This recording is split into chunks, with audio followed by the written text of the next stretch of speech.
Is that right? Perfect fit. You know, I've not read about these anywhere, Arthur. Car mags and that. It's too recent an innovation, Wally. But it's only a matter of time before the world press starts singing their praises, which is why I'm suggesting you get in now, before the prices go through the roof. If I do work, I mean, you've got time to do everything. Oh, guaranteed. I mean, instead of slinging your hands in front of your face and screaming, you just pull this little toggle at the side, and the body protector inflates and saves you from very nasty injury. And remember, the body protector goes with you on those terrifying occasions when the learners insist on using their own cars. And it does, of course, conform to all known British safety standards. Says Italian Navy on the side here. Yeah, it's merely colour coding. One up from Royal Blue. What do you reckon, then? All right. Why not? I'd have taken up boxing as a career if I'd wanted to get smacked this often.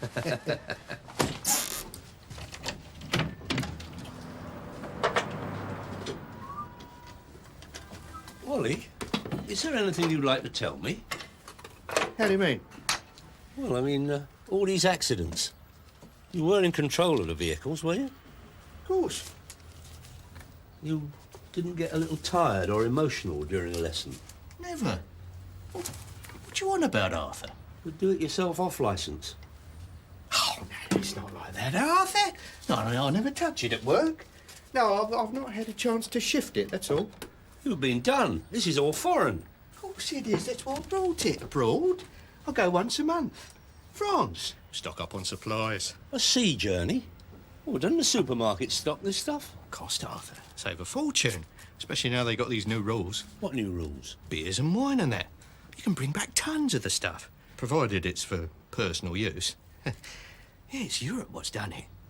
Do you know, I saved over 200 quid on what this stuff would have cost me in England. 200? More you buy, more you save. Well, it must be a system that's sadly open to abuse.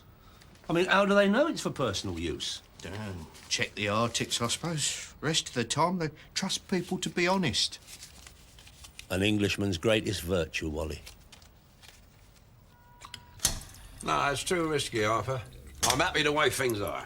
Dave, remember the words of Kennedy. Ask not what the Winchester can do for you, but rather what you can do for the Winchester. Ich einem Binliner. I mean, look at what it's costing us. We need to sell this at twice what we are now to make a decent profit. Put it on the slate, Dave. Thanks, Arthur. Dave, this is an opportunity we can ill afford to miss. Yeah, sounds good to me, if the figures are right. Yeah, but what about my licence, Ray? If customs find out we're planning to sell the drinks on, I'm at a creek.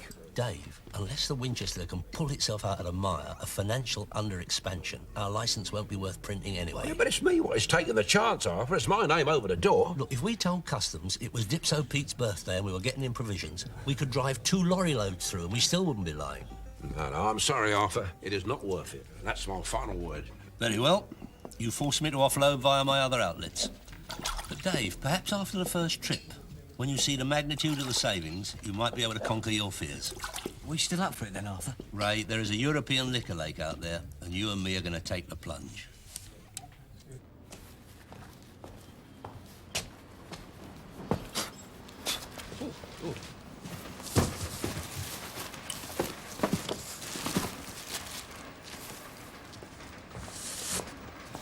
What you got there? First rule of an import undertaking, Ray, always have something to export for the outward leg.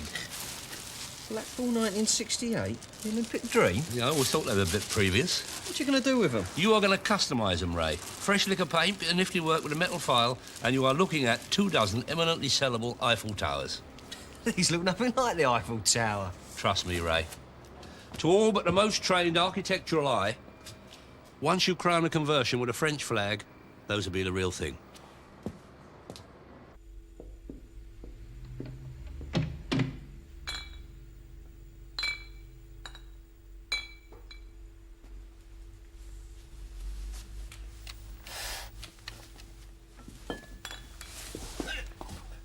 Dave, thank goodness. I need to check in the storeroom. Do you keep a spare key somewhere? What you doing? Having a sweep around? I won't be long. Yeah, but, what you doing here? Well, it seems ridiculous, me venturing to foreign parts on a booze run and not taking the opportunity to replenish 1 or 2 depleted items. Arthur, we've been... Dave, you were here all the time. You didn't know what I was doing. You thought it was from Mario's on the corner. Your licence is secure. That is not the point, Arthur. Anyway, you don't know what we need. I do spend a bit of time in this place, Dave. I know which way the poison's flowing. 2 crates of gin, 2 crates of whiskey, and I thought I'd get half a dozen bottles of that yellow stuff. Brighten the place up a bit. But that has been here ever since John Charles left for Juventus. We don't need any more of that. Nobody touches it. Dave, I take the Ronnie Biggs approach on this one. You're either in or you're out. Somewhere in between is no place to be. 6 bottles of yellow stuff.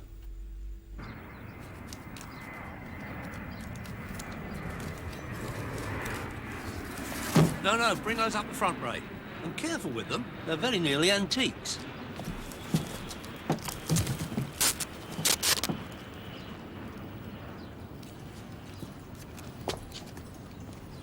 What you doing? Headlights. You have to adjust them before they let you on the roads over there. God knows why. You know, Arthur, I can't believe we're actually going to do it. I mean, it is abroad and nobody's making you go. Ray, we can no longer think of ourselves as an island race. The businessman who stands still today is a goner. You nearly ready? Not half. Been rearing to go all morning. Ray, I want you in the right frame of mind for this trip. This is a commercial venture, not a day out to Canvey Island. This could be the beginning of a regular entente, what's his name? I want them to know they're dealing with kosher businessmen, not dopey tourists looking for a bit of gorgonzola. Arthur, we get off the ferry, bang round the hypermarsh, spend the rest of the day sampling the local vino. I mean, it's a bit hard to treat it like a major international summit. Typically, Ray, you have failed to appreciate the finer points of this operation. What are you talking about? We are not going to be duped like the thousands of Brits who make this trip once a year. The supermarket lark is for mugs only.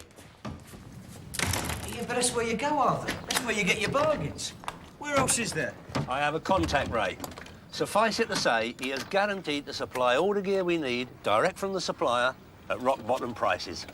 A contact? In France? The Daily Enterprise's offshore involvement is best kept under wraps, but take it from me, my man will see us right.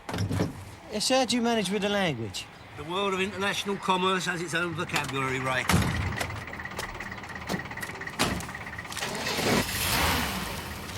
Dave, what you doing here?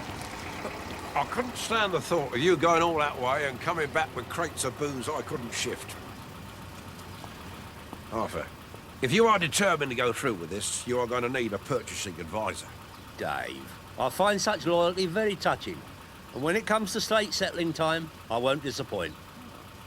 Climb aboard.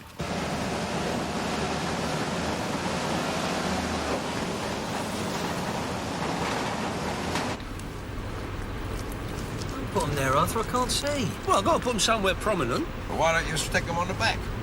Dave, much as I appreciate your sudden appearance from the subs bench, need I remind you we all have specific duties on this trip. Ray is in charge of language and lifting. You get to taste the wine.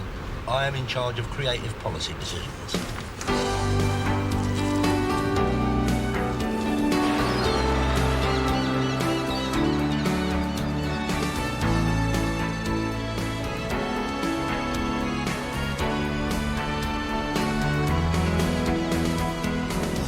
Right, Arthur. You look a bit pale. There's nothing to worry about.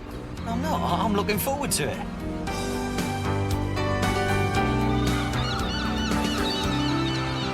We're stocking up for private use. What are you telling me for? Keep calm and don't forget, look them straight in the eye. Don't flinch. We ain't done nothing wrong yet, Arthur. That is not the point, Dave. If you're the slightest bit shifty, they remember you. I gleaned that much from the bloke at the travel agency. Yeah, I knew this was a bad idea. You may be feeling the first tremors of the jitters, Dave. I am in total command. Hey! Hey! What's up, what? Right. What you doing? I'm not having that. Right, sit still. Right. Your mother didn't spend all them long hours dragging you back to school so you could start brawling with a Tiller the Hun at the first chance. He's right, Ray. There's lots of them. You don't want to cause a fuss. Look at them, look. Every customs officer in the port clocking them. Ask him for a once over. Enjoy yourself. Passports. Thank you. What's going on? You let the stormtroopers straight through. Thank you. See the stare he gave me?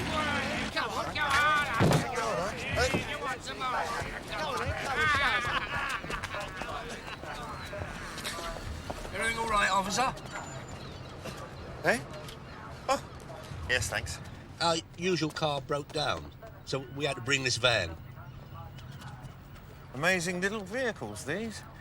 Amazing what you can get in them. Yeah, I couldn't agree more.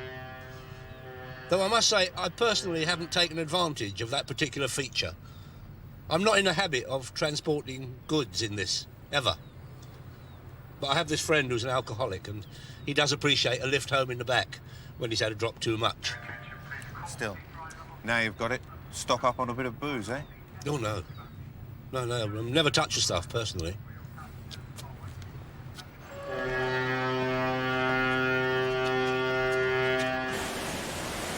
Look at that. The last time those cliffs had to bear witness to foreign hordes was 1066. We've had the place to ourselves for nearly 1,000 years. A pity we didn't keep it that way. That is just the kind of blinkered view the new European has got to conquer, Dave. We've got to remember we're all part of a community. Hands across the ocean. Starting with our nearest neighbours. Yeah, this isn't what you used to say. Oh, you've got to remember all them little upset. Well, like Agincourt, 100 Years' War, that sort of thing. Mere blips in an otherwise harmonious coexistence, Ray. I mean, look at the last big dust-up. The great allies. Admittedly, there was a bit of early bottling out on their part, but all said and done, we fought hand in hand, shoulder to shoulder. The French and the English are of the same stock. Separated by a little bit of briny, but carved from the same bough. And when all's said and done, one man's coq au vin is another man's chicken in the basket. This is the second time we've been round here, Arthur. I told you before, we should have turned right. No, it must be left. Left, look up there. Look, the town sent us the other way. You've got us lost already, Arthur. It would help if they had proper signs in English. It would help if we knew where we was going.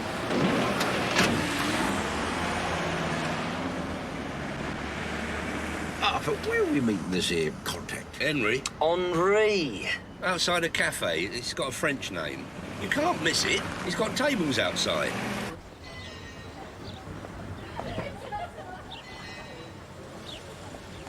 It's like trying to spot sand dunes in the desert. Your attitude isn't helping, Ray. Don't you remember what it sounded like, Arthur? Like English words? No, I wasn't paying attention. I mean, I thought it would stand out like a beacon. Yeah, what about this one? Chez Madeleine. No, that's not it. Look, can't you use your special knowledge? What special knowledge? The talking, the French Yeah, talking. but I don't know what I'm asking for. I'm gonna have a sit down. My feet's killing me.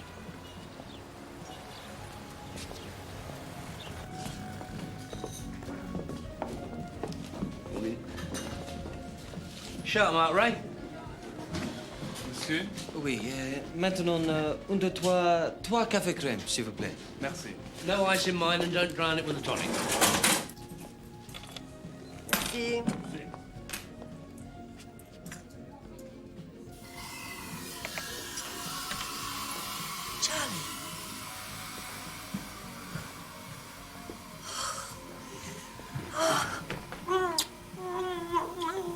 I can't believe it. I beg your pardon? I thought of you so often. You haven't changed at all. Excuse me, madam, do I know you? Charlie, it is you. Oh, no. What I have done. Oh, I'm so sorry. You look like a friend I knew a long time ago. An English soldier. You have the same military bearing. Well, one never loses the appearance of a coiled spring. And I have done my bit for Queen and Country. But sadly, not the squaddy of fond memory.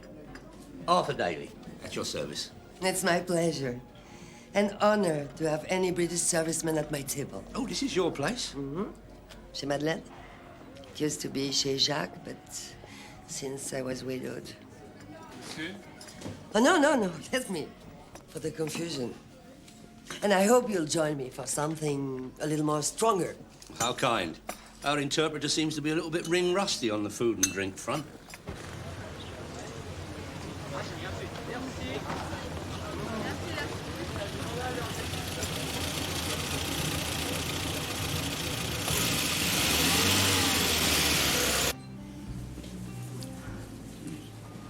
Charming woman.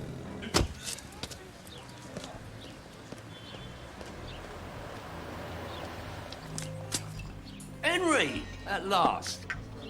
Henri, je m'appelle Raimondo, Arthur, what happened? I thought you got into trouble. Hello, Henry. What you doing here? Oh, hello, Dave. How are you? Hold up, are you him? Henri? Well, I prefer it with a Y, but I'm not fussed. Now, listen, there's a couple of things we need to get sorted out. Let's get back to my place. Well, couldn't we discuss it here? I mean, it seems a pity to move when everyone's so comfortable.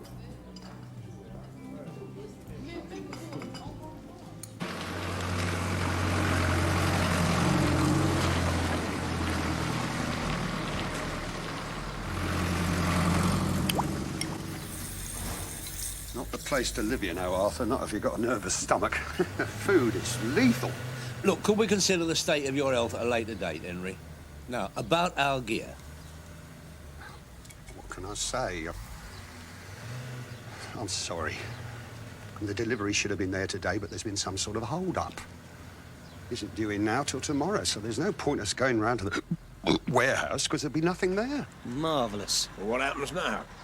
There's plenty of places for you to stay. I'll sort you out somewhere. Look, I've got to get back. I've got a bar to see to. Look, we don't want to chuck the baby out with the bathwater. Oh, excuse me. I must get that ringer fixed.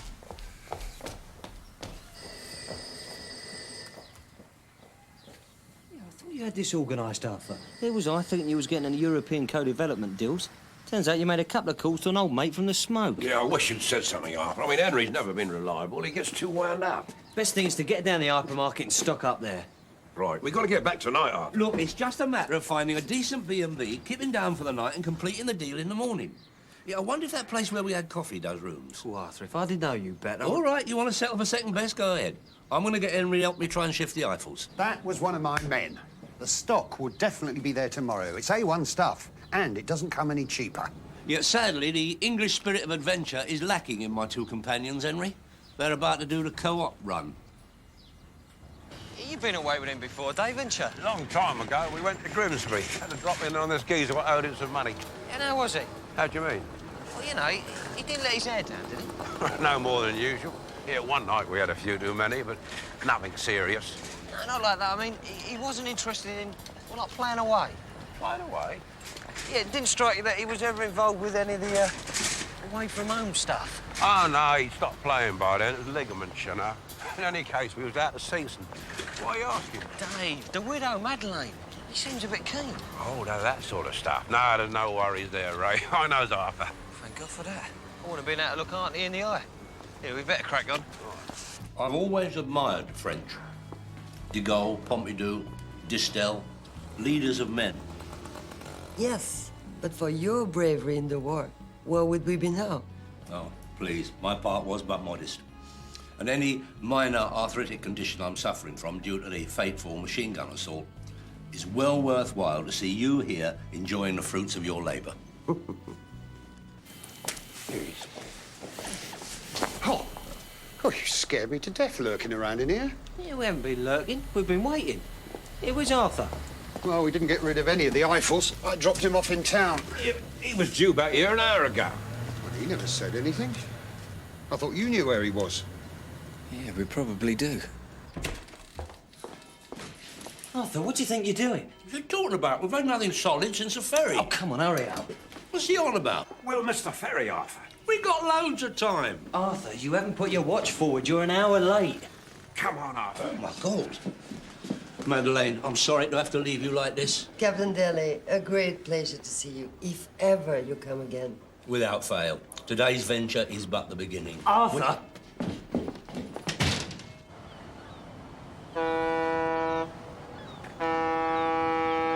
What's no good looking at me like that? I didn't know there was only so much room. First come, first served. Oh, yeah, it's all very well being wise after the event. And what are we going to do now? Well, I'm not hanging around waiting for another one. What's French for en-suite facilities?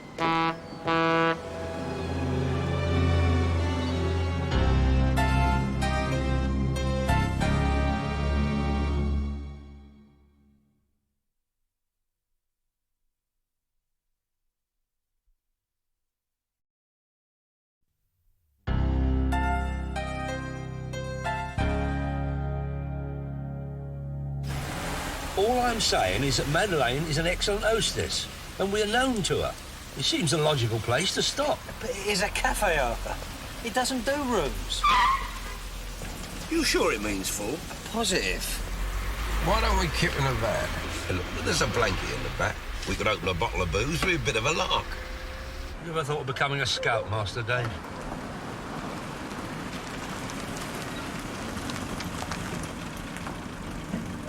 Hey, yep. There's no sign there. Perseverance, Ray. Seek and you shall find. Avez-vous des chambres, s'il vous plaît?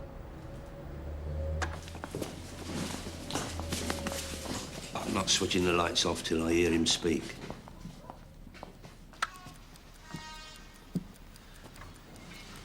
Nice. Well, you want an extra room, you pay. No, well, we've done all our cash at the hypermarket here, and if you remember, the plan was to end the day Chez Winchester.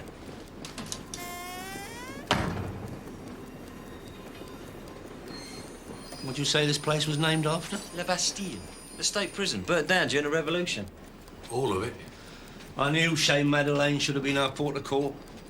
That looked more than capable of accommodating 3 weary travellers. You don't look all that weary to me, Arthur. She spoke excellent English. I'm sure I could have negotiated a favourable rate. Look, we are not going back there again.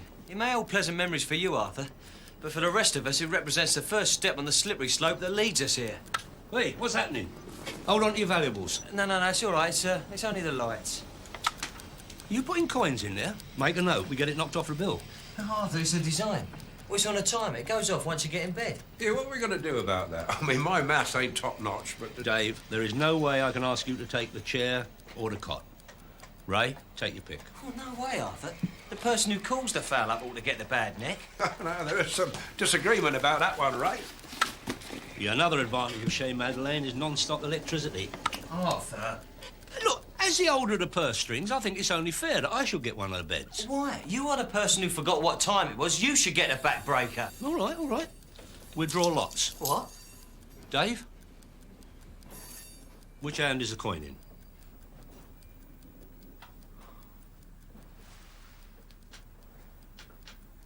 Well done, Dave. Ray? Which hand? Left. I beg your pardon? Left. What, do you mean my left or left as you're looking at me? Yeah, I mean your left. This one. Oh, not again. I think you said left, Ray.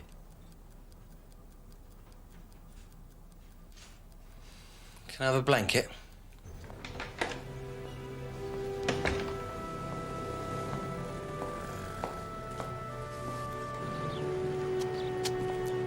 Easing up a bit, Ray. Well, blood's coming back, I think. That'll be all right. The nerve of the man. Charged us for breakfast. So? What, crumbly bread rolls and a cup of coffee? Where was the kippers and the kedgeree? Arthur, let's not argue about it. As soon as you get home, you can have a full fry-up. Right now, I just want to get back and have a shave and a shower. Yeah, me and all, and sort the Winchester out. This has cost us a day's takings, Arthur.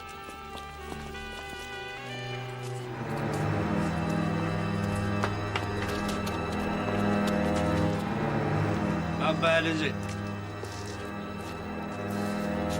Left the Eiffel Towers. If you'd listened to me in the first place, none of this would have happened. If we'd caught the ferry last night, we could have been loading the stock into the Winchester by now. I said we should have kept in the van. Ray could have hit them with a bottle of claret. You want a job doing, do it yourself. Well, why didn't you then? Because no man can run an empire on his own, Ray. As soon as the casual labour's in place, the old enterprise collapses. And that's what you were doing at Chez Madeleine's, was it? Managing your empire? Now, come on, let's not fall out over this. It was just one of them things. We can claim on the insurance. We can claim on the insurance, Arthur. I passed on that particular option. You did what? Look, it's 20 miles. They're supposed to be our friends. What could go wrong?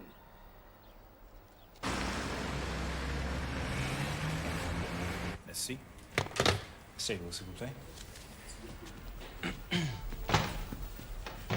Ray, have another word. Show him your passport, Her Britannic Majesty. It won't do no good, Arthur. Blow on the desk saying the inspector's busy. Will he see us when he can? Does he know who we are? I hope you told him we're not here for some trifling reason. We are victims of an international incident. Bonjour, monsieur. Commissaire Rochelle. Thank you. Ray, leave this to me. You translate, I'll tell him what we want. Arthur Daly, London, England. Now, look here. There's supposed to be a new age of solidarity in Europe. One for all and all for one. Now, while this is the case in our green and pleasant land, I have grave doubts about your lot. Monsieur... It's all very well welcoming us off a boat with a smile and a wave, but where is the notice saying hang on to your wallet? Monsieur... I mean, I wouldn't mind, but I flogged a Renault last week. I gave it a glowing reference. And what is my reward? I am not here but 24 hours before a gang of French tea leaves has it away with the entire contents of my van. I mean, we try to forget the unsavoury incidents of the past. The odd invasion, de Gaulle and his mates not letting us join the common market, just when it would be worth having a dip. Tons of British lamb carcasses strewn willy-nilly across the autobahn. But in the end, you have to face facts. Lord Nelson had it right. Well, that's it. You don't want to be more specific? Yeah, perhaps you better mention Colditz or wherever we happened to spend last night. Tell him to get health inspector around there. But be firm. They are notoriously slow at getting anything done unless you put your foot down. Right. I think maybe I'll paraphrase. There is no need. My English is reasonably good. Perhaps we should step into my office, if you have no objection. I have a feeling we've probably got off on the wrong foot there, Arthur. Right, that's that.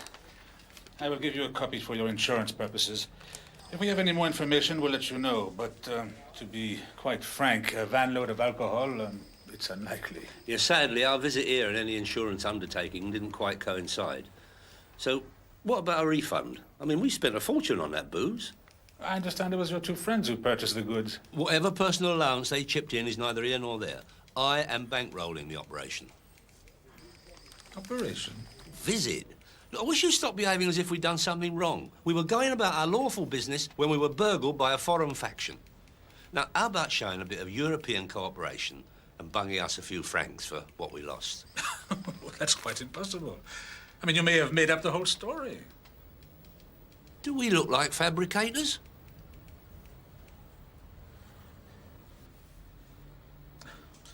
Let's say that in France, we try very hard not to give in to our prejudices. I hope you enjoy the rest of your stay.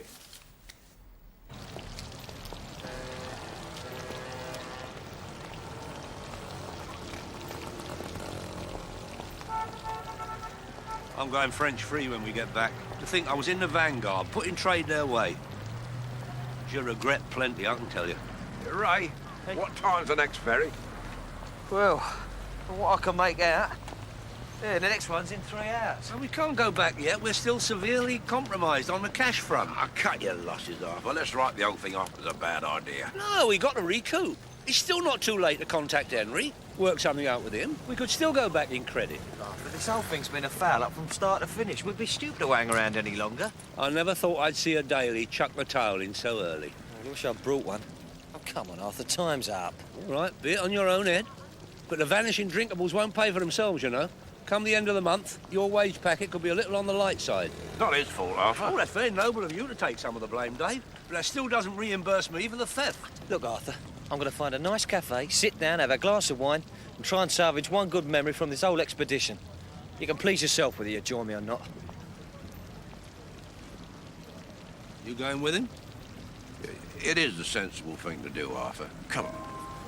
You got no money. Cheers, Arthur. I only put all mine in paying for the booze. I'll let you have it back when we get to England. Come on, Arthur. No, I've got some unfinished business to do. I'll see you back at Hotel Alcatraz in a couple of hours. I'll take the van. Dear, dear. Henry! Henry! You in here? Arthur? I thought you'd gone. We decided your offer was too good to miss. Well, what about the other stuff you bought? Cool. Now, is our deal still on? I don't know, Arthur. I mean, I wasn't expecting you. I'd had it all fixed up for this afternoon, but it's getting late. What a pity. Me with all this money in my pocket.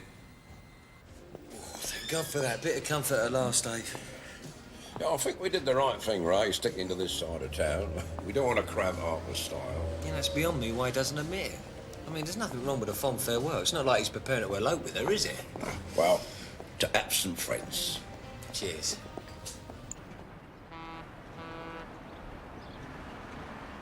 On the right, Arthur. How many more times? Told you I'm not used to this vehicle. Your left is left and right is right. It doesn't matter what you're driving. Well, if you think you can do any better. Arthur! I need to follow the map. We can hardly steam in down the main road now, can we? Well, it seems like a very good idea to me. Here. A couple of these. The beta blockers. I've been known to have the odd aspirin on New Year's Day, Henry. But I draw the line at anything stronger. Nerves of steel, Arthur. Tremendous. It's just what we need.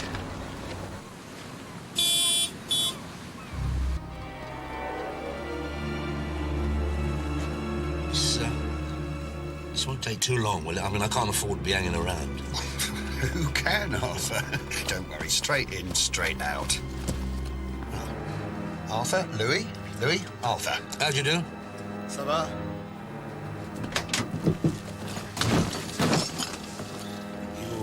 You did translate that list I gave you into French, didn't you? You know, all the gear I'm after. Only, I had one little experience today that suggests the locals are a drop or two short of a full optic. There's no trouble, Arthur. We'll look after you. Good. Good. Dave, it's not like Arthur go pursuing women. He never had to, Ray. It was always them pursuing him. What, Arthur? Yeah. What about? I know it's hard to believe, Ray, but I always used to envy Arthur in the old days. He was quite a pull. When he was sharp, he had cash, a motor. The women used to flock round. And he gives me aggro if I so much as see the same girl twice. Oh, well, he never used to, see. He's always too busy ducking and diving. Didn't want to get tied down. Yeah, what happened with Auntie, then? Ah, out of legend, Ray. She swept him off his feet. He never looked at another woman since.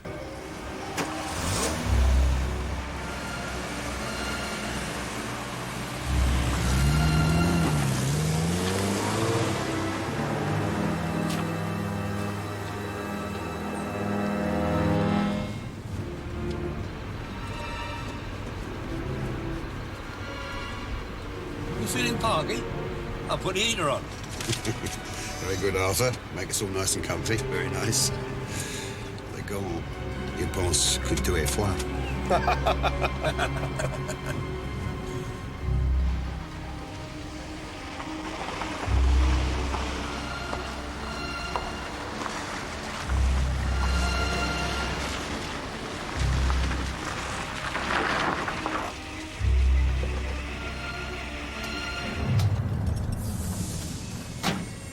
Allez, allez! They're keen, aren't they? Yeah, Pierre and Jean-Paul. I thought we might need a bit of muscular help. Good thinking, Henry. My back's not up to heavy lifting these days. You wait here. Come on, come on, come on. Wait, careful. They're breakables. What's the rush? We're getting there, Arthur. They don't believe in a softly approach, do they? As you said, there's no point hanging about. Do you mind if we settle up now, Arthur? Oh, of course not. There you go. It's all there, but feel free to count it. Oh, no way. Your word's legend. Pleasure doing business. Excuse the sweaty palm, adrenaline. What's that? Oh, no. What's happening? Leg it, Arthur!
Mr. Daly, back so soon. Oh, I do hope my men behaved in a way that was acceptable to you. I must admit that on occasions they are unaccountably French. You go and get him, Dave. He won't take any notice of me. Yeah, what if he says he wants 5 minutes more? Oh, well, he can't have them. Not unless he wants to do the return leg solo.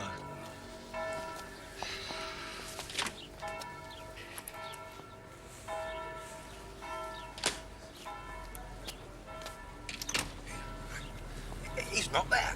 Do what? And there's no sign of Madeline either. Oh, my God. You better go and get him. No way, Dave. You're his best friend. You go. I'm sorry, Ray. There are certain things a mate's prepared to do. Yeah, but I'm family. Think of the trauma. Oh, good afternoon. You've been shopping? Yes? Is that the normal practice over here? What do you mean? Where's Arthur? I haven't seen him. I thought you had all left. Please, try and see it from my point of view. A warehouse is broken into, the alarm systems are operated, my men speed to the scene of the crime, and on their arrival, they find you, climbing from a van stuffed full of the same merchandise that moments before was stolen from the warehouse. It's not like it seems. Oh, no. It gets better. We have a suspect at the scene of the crime. We have the evidence all about his person. And the best thing is, we know that this same man was himself a victim of a theft a few hours before, was uninsured, and was therefore most keen to recover something of what he had lost. You are not in a strong position, Mr. Daly. I assure you I am innocent of all the charges. In addition, you have made it quite clear that you hold our country in low regard. Therefore, you would have no remorse about committing a crime of this kind. You're taking all my previous remarks out of context. Oh, yes, what else did you say? Remember Waterloo? How can you trust a nation that eats garden slugs? Yeah, I was upset. I'd had a terrible shock. Tell me, Mr. Daly, have you ever seen the film Papillon? You sure you don't mind? Of course not. I'm happy to assist. Oh, I hope he's all right. Where are we going? Your brains seem a little scrambled, Mr. Daly. I think you need some time to reconsider what you've said. I don't know what you're talking about. In years to come, Mr. Daly, French students will study this.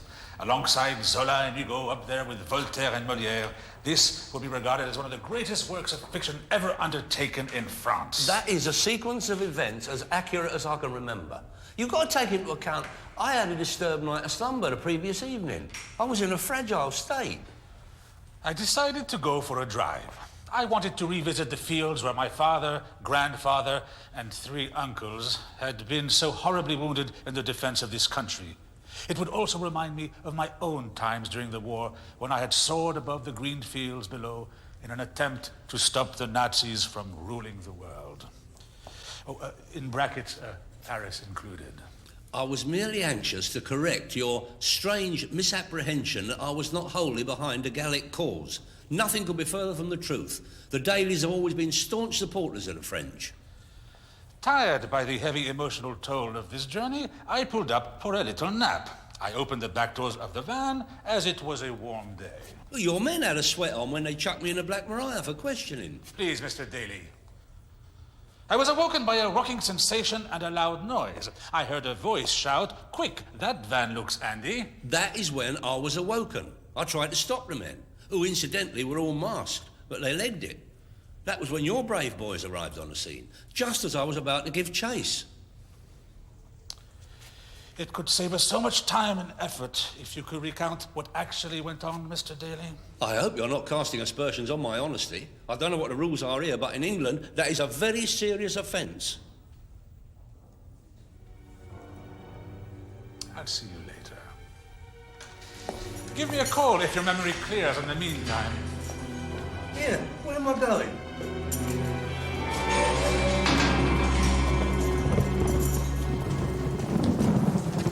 It's deserted. I can't find a soul here. I don't like this, Ray. Arthur wouldn't wander off on his own, not abroad. Try the hotel. Might as well. This is all a terrible mistake. I'm a British subject. Come on, get me the embassy. You can't do this to me.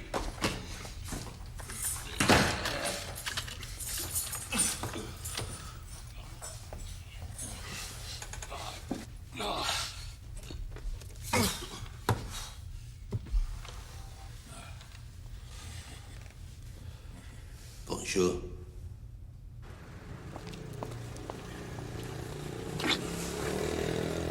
You think he got confused? Took an earlier ferry? Yeah, maybe he's down at the docks. Dave, we're going to have to report him missing. I'll go with you, of course.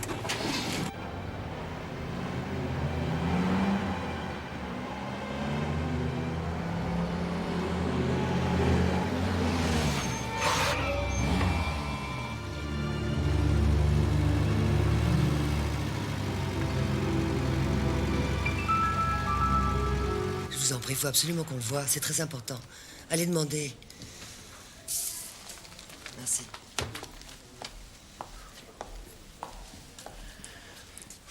He's here, isn't he? Well, what's happened? I couldn't keep up. Captain Daly has been arrested. I speak a little English. Very good. I've been at sea. Yeah, well, that would be logical. 6 months. It's very lonely. Don't have debt quotes. I like your hat. It suits you. Oh, my God. Arthur. Oh! Ray, in the nick of time. Come on, get this unlocked and get me out of here. You can't go anywhere, Arthur. They caught you red-handed. I mean, what were you doing? I was trying to make up for the stuff we had nicked. By indulging in a bit of out-of-hours yourself? I didn't know he was pulling a job. We had crossed lines. What have you told him? What? About Henry. Well, it's the only way you stand a chance. No, I'm not grassing, Ray. That goes against the grain. Arthur, do you want to get out of here or not? Oh, it's a matter of principle. Captain Daly, I know this is all some terrible mistake. I will contact an old friend, a fine lawyer. He'll come and see you first thing in the morning. Morning? The inspector's gone, Arthur. We can't do nothing till then. What about bail? I thought you'd bung a few quid and we'd be back at the Winchester before they'd finished their morning cocoa. Well, sorry, Arthur, we can't do anything until tomorrow morning. Let's just get some sleep, eh? Sleep? I don't think so, Ray. I hope he's all right. Ray? I hope he's all right. Oh, well, I hope this lawyer is. He said stuck otherwise. What about prison? How do you mean? If he goes down, do you want to do it over here, or will they transfer him to an English nick? Well, there's that big one on the Isle of Wight. Maybe they'll send him there, split the difference. I'll tell you what, Dave, if he doesn't mention Henry, I will. It's his only option. You can't do that, Ray. Yeah, why not? Arthur has never squealed, and that means a lot to him. Yeah, but Dave, it's not his fault. Not this time. Merci, Didier. Merci beaucoup. Merci, au revoir. I'm sorry. Didier says Captain Daly is in a very weak position. There is little he can do for him. There is no need. Mr. Daly is free to go. We've caught the instigator. We've been observing him for some time. He confirms that Mr. Daly had no idea whatsoever he was involved in a raid. He was duped. C'est la vie. I knew it. I knew it. Henry, what's going on? Oh, Ray, you haven't got any paracetamol, have you? I mean, the way this lot burst in, yelling and shouting, you'd think they never heard her coming quietly. Yeah, but what about Arthur? They're letting him go. Well, there's no point us both copping for it.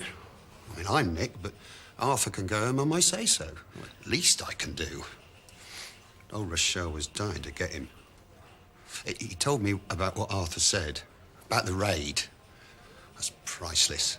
No mention of me at all. You've got to admire that, Ray. Careful, I've got an ulcer.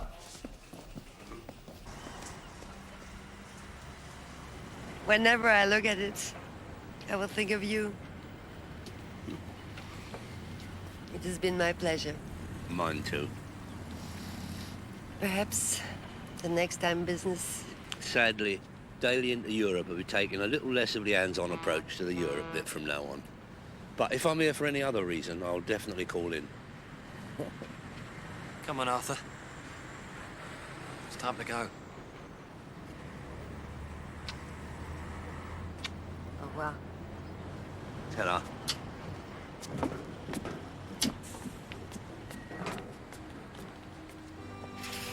Bye-bye!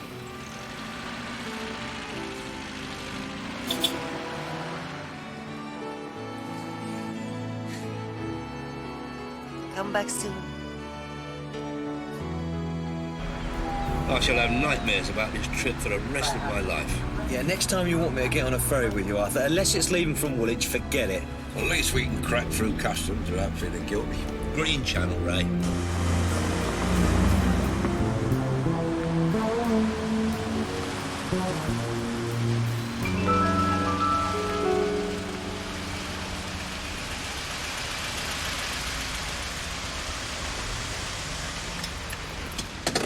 What's happening? We've got nothing to declare.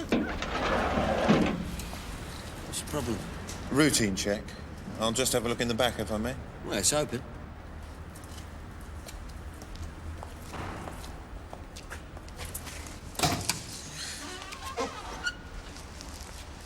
Nothing there. Exactly. Now can we go?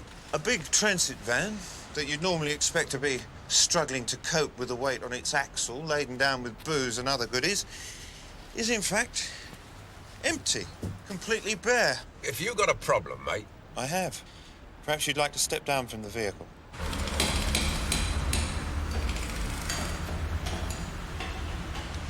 I have had more successful operations. All I want to do now is forget about it. No, never make that mistake, Ray.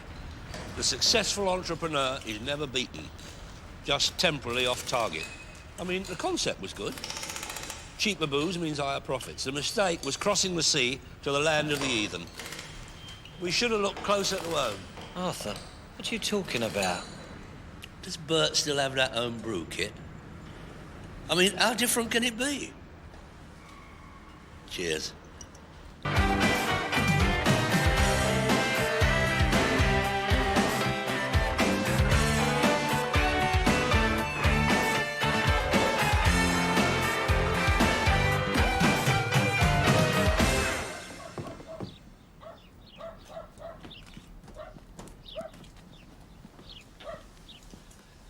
I must say I was deeply grieved when Dave told me about your sad loss, Betty. Henry was a credit to his profession. The thin blue line can only be further weakened by his tragic demise. That's very kind of you to say so. This country needs police officers of his caliber to stem the rising tide of lawlessness and politics of self-serving greed that pervade this great land of ours. Well, yeah. So what sort of money were you hoping for on this? Well, I don't really know. Henry used to look after the financial side of things. A friend of mine thought it might be worth about 5,000. Bit on the optimistic side, I'd say. There's been a definite down-market curve in the demand for caravans since the advent of your hippie traveller. There has. Which is why I dashed round as soon as Dave told me you were thinking of selling it. As a bereaving widow, and one of our own, so to speak, I feel it is my duty to protect you from those who would exploit your vulnerability. Thank you, Arthur. I appreciate that. Rest assured, by the time you come back from visiting your daughter, I will have obtained the best possible price for this. And please, don't ask me to accept a commission. I do it in memory. May he rest in peace. It's me who'll be resting in peace now he's gone, Arthur. He was a copper, Arthur. He'd flop over in his grave if he thought you was handling it. Do I detect a note of mistrust here, Dave? Well, I may not have got on very well with my brother-in-law, but Betty is my sister, and all she's got to live on now is a police pension. She needs all the dough she can get. It warms the cockles to know I've got your personal endorsement on this, Dave. Yeah. Well, I've told her to put an advert in the local newsagent's window.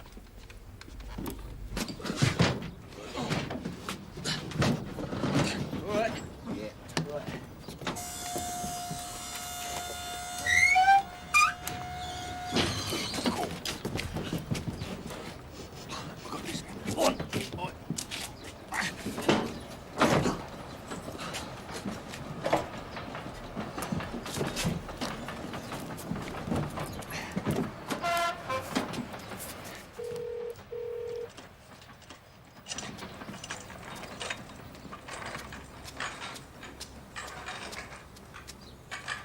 Don't be silly, Tommy.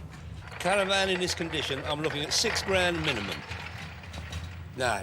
Sorry, we can't do business. Tell her. What's that? I don't know. Well, you better get it open. Get it open! Do that again. What? Arthur, is that you? For God's sake, get me out of here. Who's that? It's Sydney, Arthur. Sydney? The blood is bursting my head. At least turn me the right way up. Could always get the delivery man back to cart him away. I heard that. What is this, Sydney? Some kosher religious ritual I'm unaware of? A ritual? I'm trapped in this timber tomb and this is a ritual? Oh. In here, Sydney. Oh. A simple question, Sydney, but what are you doing being delivered here in a crate? So, it's an unusual way to travel. I have my reasons. I can't wait to hear them. Sit down. A terrible thing happened. It started when I was told I had a terminal illness in my body. Where else could you have it? I came for protection, and this is the sympathy I get. Ray, get the man a cup of tea. A very large vodka I could manage. Ray. So what is this protection you're on about, Sydney? Someone is trying to kill me. Yeah, that would be God, would it, Sydney? I'm getting these pains, right? I go to the doctor, he sends me to a specialist. 2 weeks later, I get the prognosis. An agonizing death in a matter of weeks. I decide to kill myself. Oh, yeah, I can see the logic in that.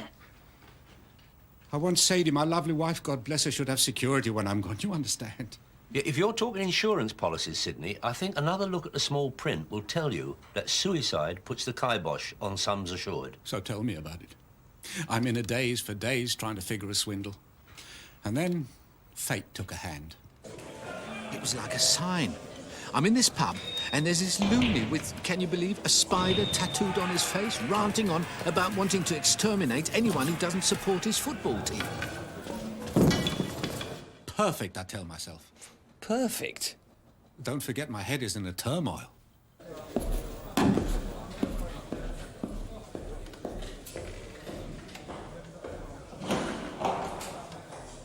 I wait for him to go to the gents. I schlep in after him. We're alone. I tell him I hate football, in particular his team, and for a sum would he kill me. Big mistake. He wanted to do it right then, in the toilet, without payment. So, what happened? It took all my powers of persuasion to tell him there's a more rational way of going about this. This was not an easy thing to do. He has a very unreasonable attitude. Anyway, cut a long one. He agrees to a deal, money changes hands, and I tell him the rest he can collect from my person when he does the business. As a matter of interest, Sydney, how much? 500 quid, half up front. This maniac's willing to commit a murder for a mere monkey. I bartered him down from £1,000. When he mullers me, what can you do, Sue? Well, it makes good business sense. I tell him I need a fortnight to settle my affairs. Then it's open season on Sydney Myers. And I go home to my Sadie. As soon as I get through the door, she's on me, rabbiting on. I'm pleased she's happy, but I'm confused. Why?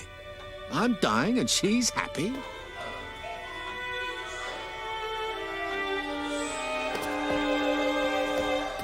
Turns out I'm not dying. The doctor rang to say there was a mix-up with my tests. I then remembered the loon I'd hired to kill me. Well, you would, wouldn't you? So what did you do? Well, I went back to the pub. No sign of him. Yeah, Sydney, why don't you take your coat off? So am I to assume from your unusual delivery here today that you still haven't located him? I spent the next fortnight schlepping around trying to find him. Nothing. People start to think I'm acting strange. Sydney, you are acting strange. Sadie's giving me weird looks, hardly speaking. Well, it does occur to me that she might be worried. Not being cognizant with the situation, if you get my meaning. I should tell her I've conspired to arrange my own murder and I'm having contract problems. A trouble shared is a trouble halved, Sydney. As long as it's not shared with me. Arthur, the fortnight is up. A deranged person will be looking for me and I've told him where to look. If you really think this nutter's after you, why not let the old Bill sort it out? Well, that could get out of control. How? Well, policemen, suddenly. They're looking for clues, motives. Worse, they're studying the company books. I'm glad to see you got your priorities right, Sydney. So, yesterday, it's evening. I'm still at the factory worrying what to do. Everyone's gone home. I daren't leave the building. What if he breaks in? So, I go down to the loading bay. I put this address on a crate and leave a note for the foreman to see that it's shipped special delivery first thing. Brilliant, eh? It's not without a modicum of ingenuity, I grant you that, Sidney. Nobody knows where I am except you and Ray. Aren't we the lucky ones? Yeah, this is all very interesting, but what do you expect me to do? Well, you have connections, and Ray is a minder. I need protection. You've got to find and stop this madman for me. This could be very complicated. I have funds. I need money up front. Are we talking cost? His life is in danger and he wants to negotiate. We shouldn't haggle a little? Look, let me put it this way. Dying could ruin your living. Such logic. Listen and learn. The man's a master. All right, Arthur. Tell me the damage. Well, I mean, there's accommodation in a safe house, food, sundries, round-the-clock protection. What should we say, £2,000? Shall we say £1,000 now and the other half when you've done the business? Yeah, I think I can accommodate you on those terms, Sidney. Help yourself. He couldn't ring to tell me himself? We thought it better that someone should be with you when you learn what had happened. First I'm told he's dying of cancer, then he's not. Then you tell me he arranged for someone to murder him and this person is trying to. Upset? Me? I just want to reassure you that I've got everything under control. Really? Absolutely. And how much is this protection costing, Arthur? Please, Sadie, you and Sidney are friends. I'm not keeping accounts. Accounts I like, they can be checked. Look, Sadie, I know you're upset, and I hope you don't mind my saying this, but I find your attitude a bit confusing. I mean, Sidney could be in serious danger. You really think so? Well, put it like this. Until we're sure, can we afford to take the chance? I don't know what I think he's... Maybe he's gone a little crazy, you know? No. I mean, I know Sidney can be a bit eccentric, but... I mean, do you really think he'd make up something like this? Arthur, he had himself posted to you in a box. You don't think that indicates a troubled mind? Well, you may be right. But until we're sure, I think you should let me handle things. Shouldn't we inform the police? No. Sidney was most specific about that. The legal side could get very nasty, arranging your own demise, if you get my meaning. I don't think I can take much more of this. That is why I am here, to help you shoulder the burden in your hour of need. And, could you throw a few bits of clobber and toiletries into a bag? For Sidney. You know, I can't imagine anyone wanting to harm us.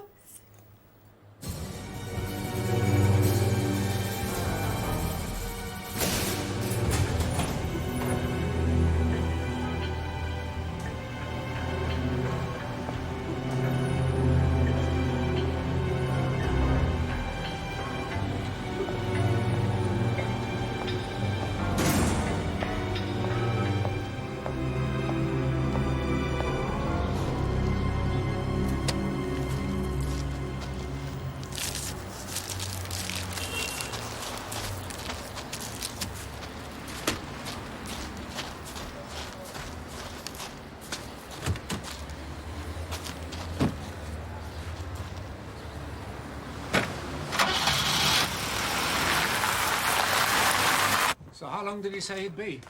Well, not long is what he said. Yeah, but you know Arthur. For this, I'm paying him good money.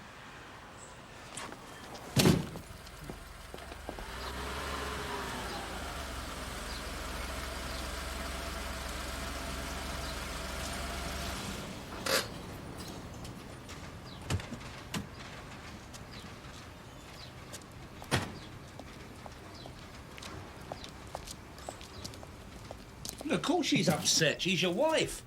But the moment she knew you were in my safekeeping, relief and gratitude spread across her boat like a ray of sunshine. And she's going to stay away from the house and go to her mother's? She is.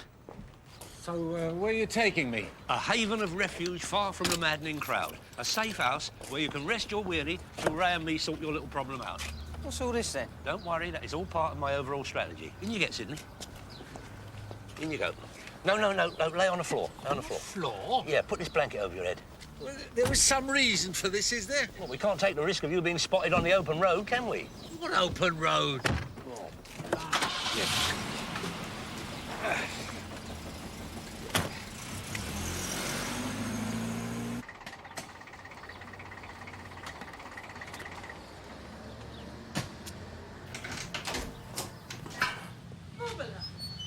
Oh, Mama.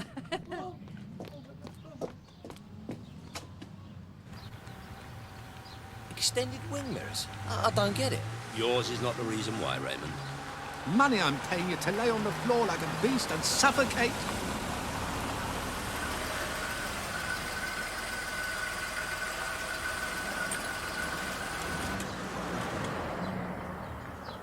Tell me I'm not thinking what I'm thinking.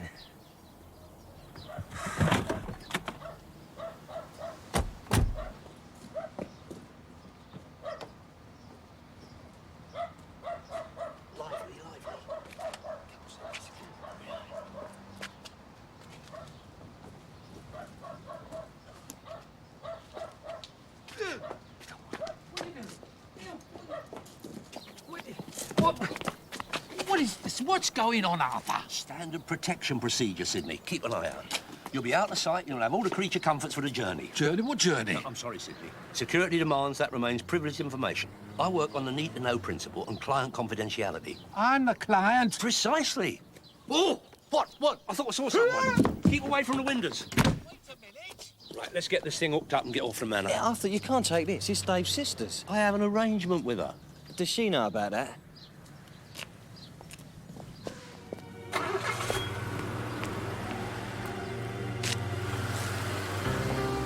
Make for the M25. We're heading south. South? Where's south? Brighton. What, you're going to park him up on the coast? Personally, I'd rather dump him on the beaches of Normandy. The further away Sydney is, the less ag I'll have to suffer.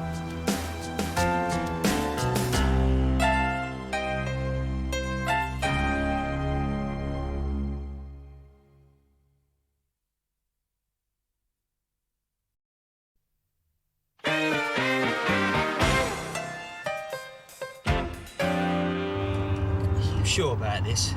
Well, it's the least I can do to help a fellow human being in shtuck. Come on, Arthur, the man's in fantasy land. So who am I to deny him his dreams?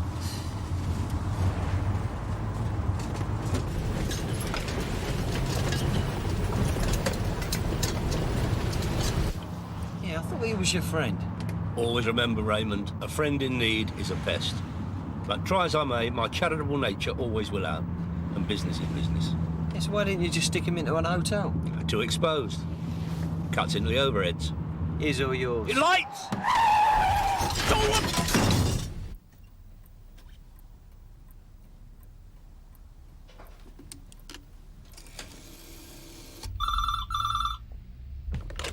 Winchester Club. Arthur, you can't really believe that this hooligan, who probably doesn't exist anyway... Hey, come on. He's actually out there trying to kill Sydney.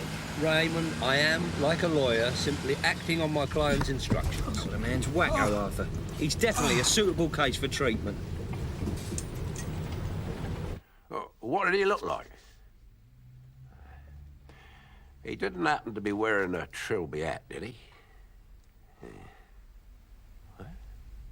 A blanket over his head. Yeah, does Dave know you're borrowing his sister's caravan? Dave isn't in the frame. It's a private arrangement, I told you. And I don't want you mentioning it to him. Yeah, so what's the plan? Well, we locate this caravan site that the AA told me about, and then we park Sydney up and let him roast for a few days, rest secure for a few days while we decide what to do. Well, there's nothing much we can do, Arthur. Watch and wait, Ray. Watch and wait. Watch and wait? For what? Developments. Developments? Arthur, what are you going on about? Tactics. I'll give up. Yeah, you do know, I suppose, that it's an offence to carry someone in a caravan when it's being towed. So who's to know? Besides, the man's on the open road, on his way to a sojourn by the seaside. What more could he ask for?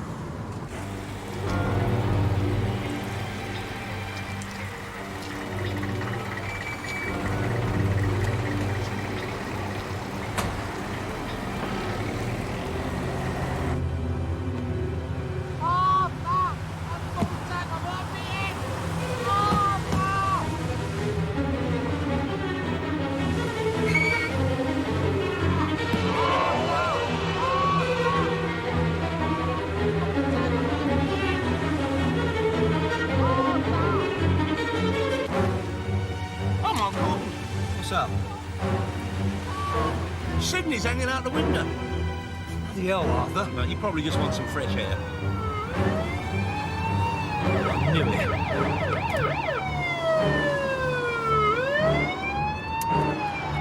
Steady!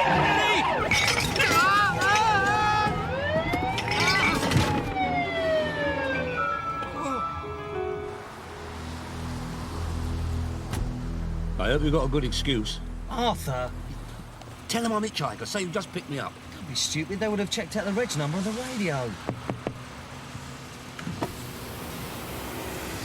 Is this your car and caravan, sir? As a matter of fact, it's this gentleman's here. Some problem, officer? If you wouldn't both mind getting out of the car, sir. I suppose you know it's an offence to carry passengers in a caravan while mobile, sir. Oh, yes, of course. Good grief! Raymond! It's your Uncle Sidney! How did he get in there?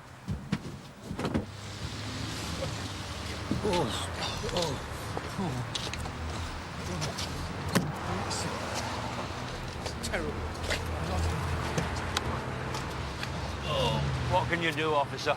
The man's non-compass. He should be institutionalised, but you know what it is. Family. How he snuck in there without my nephew seeing him, I'll never know. Got a licence? Your nephew, as he said? Oh, yes. Yes.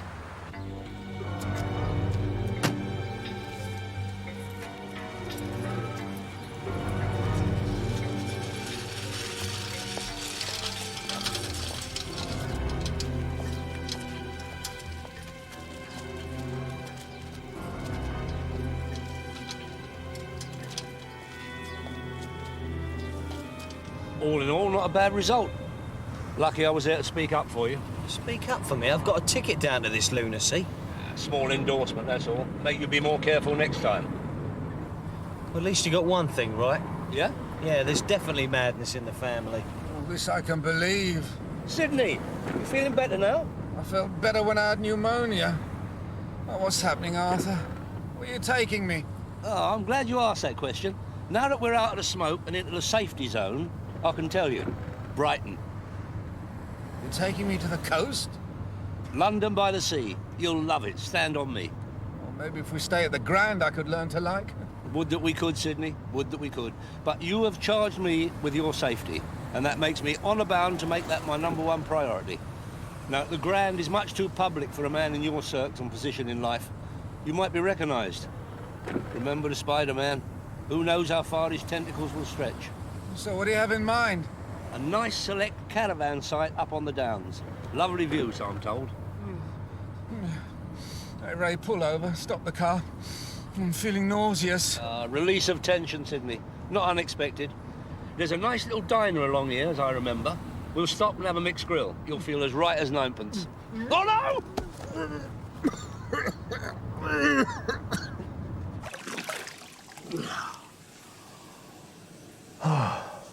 Bad move, Sidney. Bad move. I don't think he'll stand for it, Arthur. You've definitely upset him. Upset him? The man was nearly ill in my hat. I've had this tip for over 20 years, part of my persona. Heard indoors bought this hat. Yeah, well, don't go off about it. Here he comes. Sidney, you're looking better already. Why didn't you tell me you suffered with travel sickness? I'd have got some pills before we left. What kind? Cyanide? Cyanide. That's what I like to see. Humour in adversity, cyanide. Cyanide. That's very good. A lot of our own came down here to live in Brighton during and after the war. Got in on the black market. Hooky antiques. Good earner. Then there were the racetrack mobs. Little Dickie and his film, Brighton Rock. Those were the days, eh, Sidney? I was selling schmutter in Bethnal Green. What do I know from Brighton? Yeah, you're feeling better now then, Sidney? Incarcerated and hurled around in a tin box till I suffer wounds to the head and sickness. I feel wonderful. I'm at my peak. A few hazards en route, Sidney, is a small price to pay for ultimate security. But don't worry, we'll be there in about 30 minutes. Nothing can go wrong now. Bloody hell. Hold on. Oh, my God. Stop! Stop!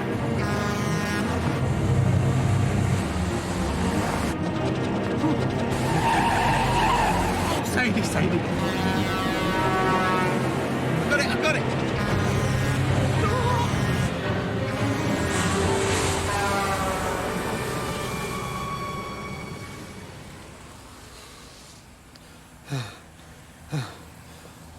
That's the joy of mobile homes. If necessary, you could camp here for the night, Sidney. Oh.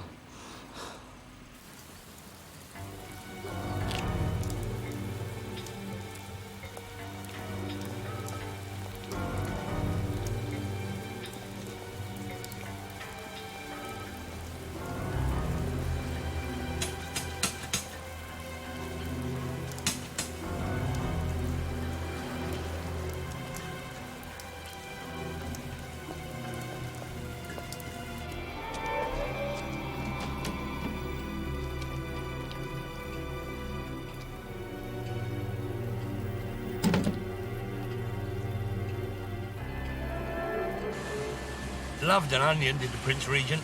He had a tart by all accounts. Yeah, he liked his grub. Talking about courtesans. Oh, especially a drop of shellfish.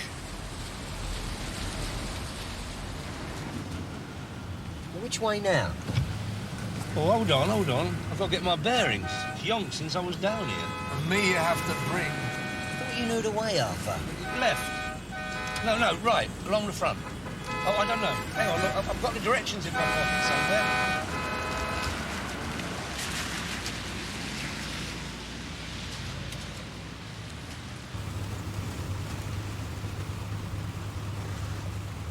Cop a look at that, Sydney. None of your jerry-built rubbish here. They knew how to bung up a building, that Regency firm. How with our mobile homes? There's boats down here. Arthur, this can't be right. We should have gone left. Right. Left. Right. Client satisfaction, that's my creed, Sydney. Oh, there's boating on the downs. This marina wasn't here before. Nor was that one-way system. It's all changed. It's all changed. You certainly haven't. We'll just have to march on. Arthur, you've got us lost. Again. These lights lodged in the ramp wall look a treat, don't they? Over the lights. Over the lights. Go on, straight up. Straight up. The racetrack's over there somewhere. And the site's bang near it, according to this. Moses didn't take this long to find the promised land.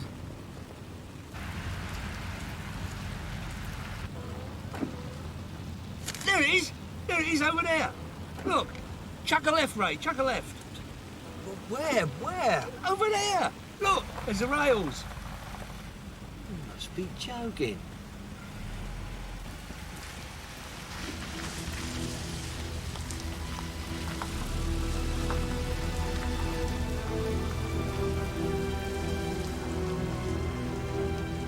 This is ridiculous, Arthur. This is definitely another Nicky. Oh, stop going off. Another 5 furlongs and we'll be home and hosed.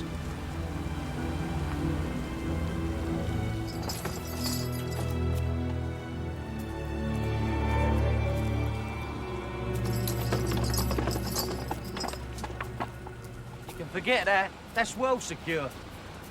Right. Return to post. We'll go and see if we can find a way round to that road.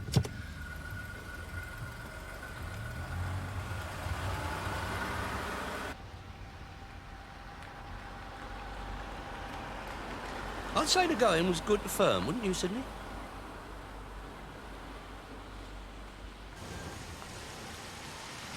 This is a select site? It is, it is. So how come no one's here? Well, that should tell you how select it is. Go on, back, back, back. Left hand down, left hand down. That's it, that's it, that's it. Whoa. Perfect.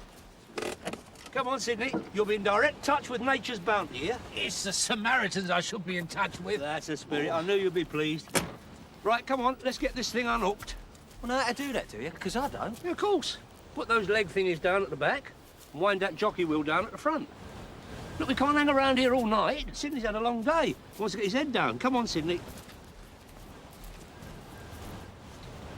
Here we are. Here you go. Oh, yeah, all right.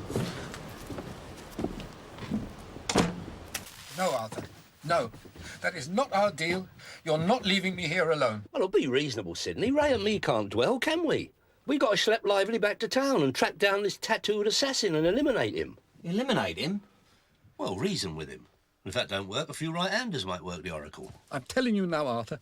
I'm not paying you £2,000 to be dumped in the wilderness on my own. It's only for one night. No!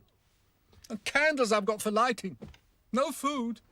Sydney, I do not expect you to understand the finer aspects of security, but I do expect you to respect my judgment in these matters. As far as provisions are concerned, I'll see they're delivered first thing in the morning. I want you should return my cheque. I do not understand this attitude. You tell him, Ray. Tell him what? Well, tell him the enormous expense I've already incurred acquiring this deluxe sanctuary so that he should have the best possible protection. And is it my fault there's no eating? It's someone else's. My lawyer will be dealing with whoever's responsible. Arthur? Sydney? Tomorrow I cancel the cheque. No. Don't let's be hasty, Sydney. Look, I'll tell you what. Ray will stay with you. Don't be silly, Arthur. I can't let you deal with this loonies after Sydney. It could get physical, and that's my department. Ray's right. He goes, you stay. I haven't brought my jammies.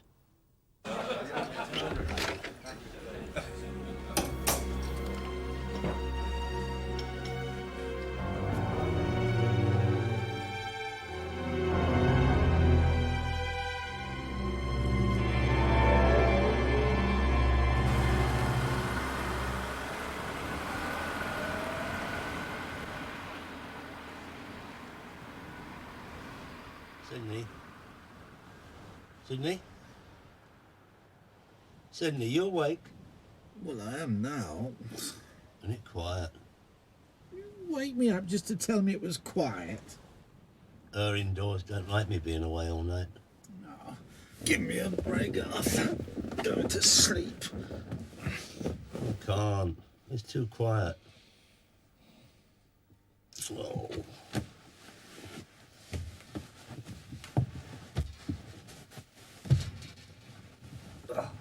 Oh. Call of nature. I can't hear anything. No! What's that? What's that? What's happening? It's moving!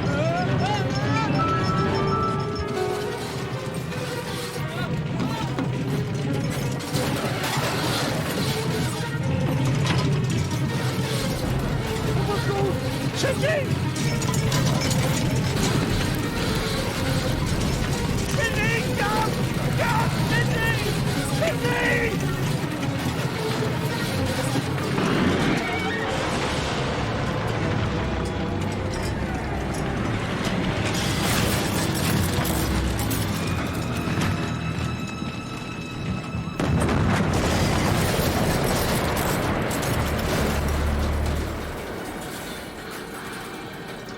God. This is protection. Sydney! Oh, God. Oh, I thought... Yeah. You didn't happen to pick up my jacket and my mobile phone before you jumped, did you?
Sydney, wake up!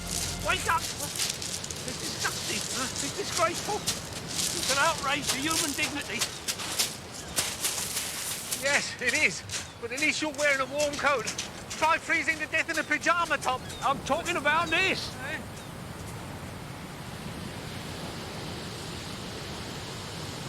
Unsuspecting citizens looking for a simple night's rest should not be exposed to displays of nether regions in public places. Come on. I shall write letters of strong disapproval to the local council about this. And the Ministry of Ag and Fish will hear a thing or two as well. No garments, no money. What are we going to do, Arthur? Don't despair, Sydney. I've taken good care of you so far, haven't I? Huh? Now, what we need to do is find a phone. Hello, operator. I want to make a reverse charge call to London, please. Yeah. 071...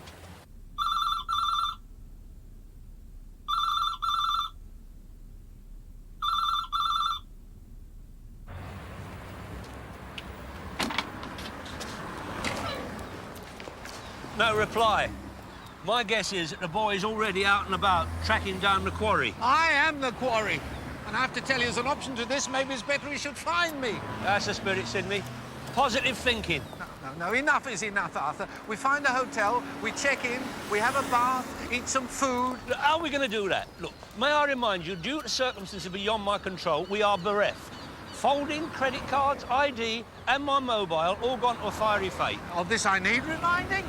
Oh, and while we're on the subject, I need you, when it's convenient, to write me out another cheque. That one was also doomed to the flames. I'm phoning the emergency services. No, that is not a good idea, Sidney. Explanations will be required. Details demanded. Probes and inquiries made. And what are the publicity? I mean, supposing the local press get a smell. The publicity alone could cost your life if the Spider-Man copped any clue to your whereabouts. No. My sworn remit was total protection for you, and this I will do. Arthur. Sydney? Does the term schlemiel mean anything to you? Billy Jacks! I've got it, Billy Jacks. You remember Billy? Used to run a spieler by the Winchester in the 70s. Had to do a runner because of a misunderstanding about some marked cards. Now you want to reminisce? No. This is where he decamped to, Brighton. He got married and settled down. Someone told me. Hey, he could be in the book.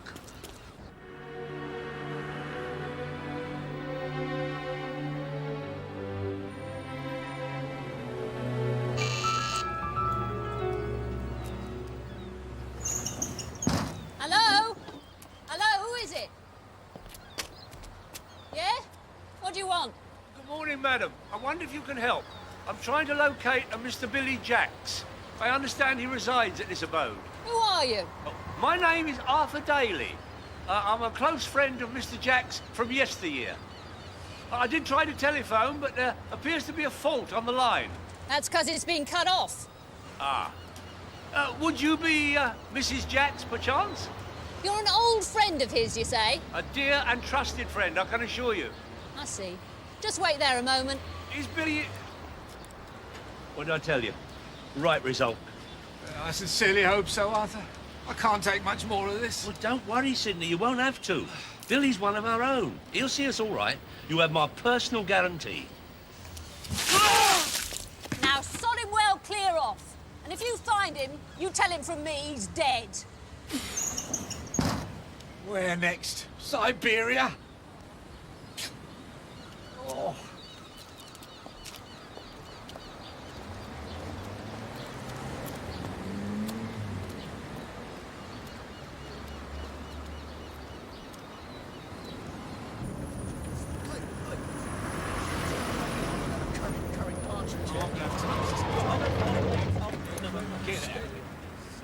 After you.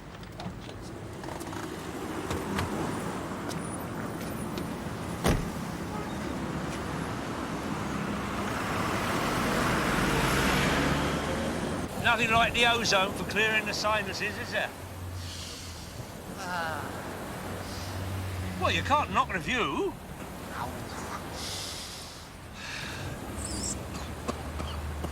Two cups of tea and 2 rounds of toast each, please. Excuse me, pal. On a word with you. Oh, yeah? Who are you, then? You can't phone Dave? Well, no, because, see, he won't be at the Winchester at this time of day. So Bellham at home? I can't remember his number, can I? I mean, my little black book was cremated along with everything else. God knows how many contacts and addresses I sacrificed there. OK. I phoned Sadie at her mother's. We find a post office and I get her to send a money order. On a Sunday. Anyway, the post office won't part with a tanner unless you've got a brief to flash. And ask yourself this, do you want to panic her? Do you want the whale in? To eat, get some dry clothes and shelter's what I want. Is what I'm paying for. Maybe. Oh, my God. Come on, old boy. Come on. Time to get you back to the hospice. One does what one can to help her enjoy their final days. Time for your big purple tablets. The ones you like so much.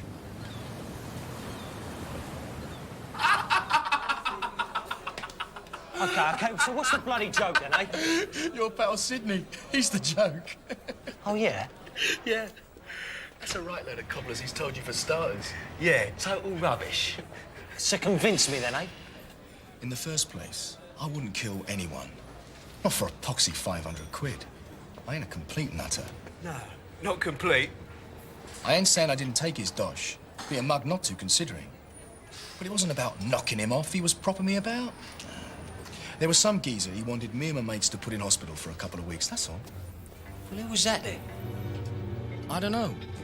Bernie something or other? Bertie? Beatty, that was it. Hello, Sadie. Where's Sydney? First I thought he was taking the piss. What do you take me for, some kind of prat? A prat? Never. You look a nice boy. Nice boy? I think I'll rearrange your face right now! No, please wait. So I listen to what he's got to say, don't I? What was that? Oh, I'm offering money, and you want to hurt me? How much money? Shall we say £200 sterling? Shall we say I smash your kneecaps with a club hammer? For nothing? 300. 500. Oh, and my children starve.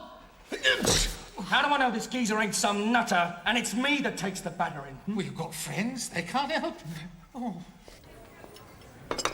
So I took his dosh, promised I'd oblige, and that was that. Yeah, we had a right nice drink up, didn't we? So if he's looking for his money back, he's out of luck.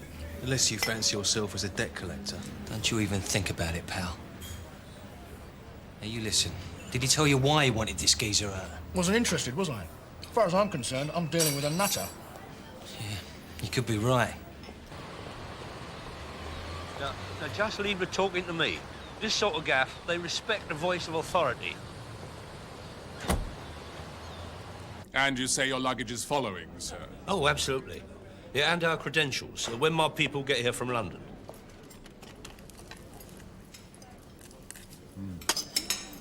That is unfortunate. We seem to be completely full. Such authority, I'm impressed.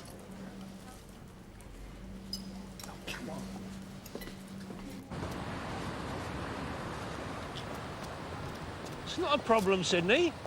If at first you don't succeed. Sling your hook, the pair of you. Go on, get out of it. How dare you? I'm a respectable businessman. Writs will be issued. Assault charges filed. Stand on me. Sydney, bloody cheek. It's the last time they get my patronage. The tourist board will hear from me, mark my words. Arthur. Sydney? You're not a well man, do you know that? Be honest, Sydney. You don't look all that jolly yourself. Here, listen, one more thing. You didn't have anything to do with sticking him in a crate and sending him parcel post, did you?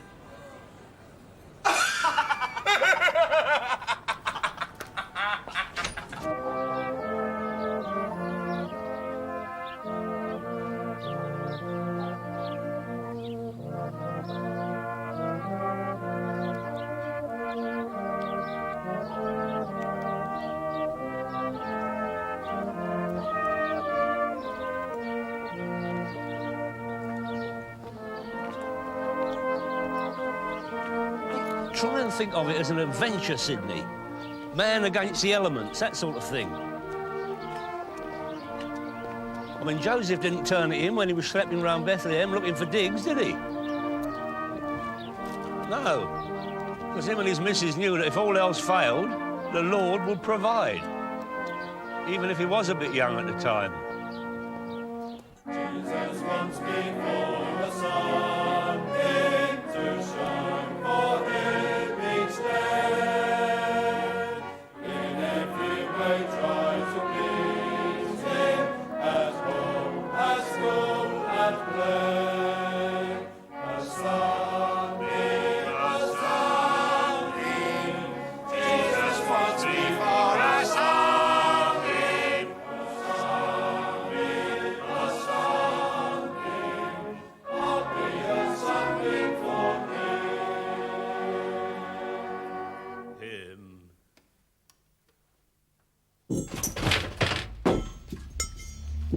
Here, Dave. Yeah, Ray, where's that bloody Arthur? And what's he done with my sister's caravan? Oh, you know about that, do you? Well, all I know, you and he was seen bunging a bloke in the back with a blanket over his head and driving off. Well, what's it all about? Well, get us a drink, Dave. To tell you the truth, I'm not too sure myself. So it's not blues. But would they supply you with a smart whistle gratis? I shouldn't be seen dead in a suit like this. You've got to admire the Sally Ann. You won't catch me ducking out when they come round to Winchester with their collecting box and their copies of war cry. Care and compassion, that is what it's about. Do you mind? Oh, that is disgusting. You pull yourself together and get a job. Oh, no. Now, don't worry, Dave. The caravan's OK. Oh, it's not the caravan. Now, that is important enough. But guess who was in here last night looking for Sydney? Lou? Only the bloke you'd hard to have hospitalised by them two loons you was on about. The Bosch. Who's he? Bernie the Bosch Beatty. Big-time blagger and major psychopath. Yeah, but what would he want with Sydney? I don't know.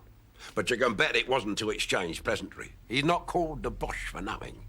If he gets the hump with you, he boshes you with bars of iron. Are you a sugar? Stay here on my own with bums and winos, this you can forget. Shush, they might hear you. Have you no sensitivity for these poor wretches? There, but for the grace of Sydney, remember. And what safer sanctuary than one of his many mansions? No, Arthur, no. Now, you get on the telephone, you talk to somebody, and you get me out of here. All right, don't give a flap. I'll tell you what I'll do. You stay here and have seconds or something, and I'll go and see what I can sort. I'll come with you. It's no good. Nothing. You know, he's either got it switched off or he's let the battery run out. Well, you better get back down there, Ray, a bit lively, and give him the office. Yeah, and while you're at it, tell him to bring my sister's caravan back pronto. It's not even insured. Any damage, and it is strictly down to Arthur. What's he saying? What's he saying? Oh, my God. Oh, my God, not the Bosch. Yeah, well, I don't know what he wants him for.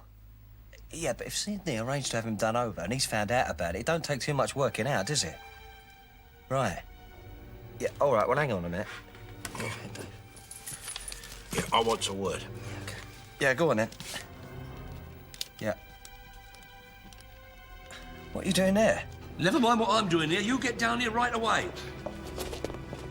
Yeah, right. Hey, hold on, Dave wants a word with you. Oh, God. Yeah, and by the way, he knows you've got the caravan. Well, he's a bit worried. It ain't insured. Arthur? Arthur? He's hung up. Yeah. Sydney's still with them, is he? Don't suppose you care to tell us what all this is about, would you? A man can't fib a little to protect his family. Fib a little? Fib a little? You've been telling diabolical porkies all along. And now you shove me in the frame with a Bosch. Have you any idea how many wheelchair cases are down to him? Now, what can I say? It's my fault the man got an early release. Oh, you are disturbed. The Bosch asks you to look after his money while he's doing his porridge, and you steal it? Now, be reasonable, Arthur. He stole it first. Anyway, I didn't steal. I, invested.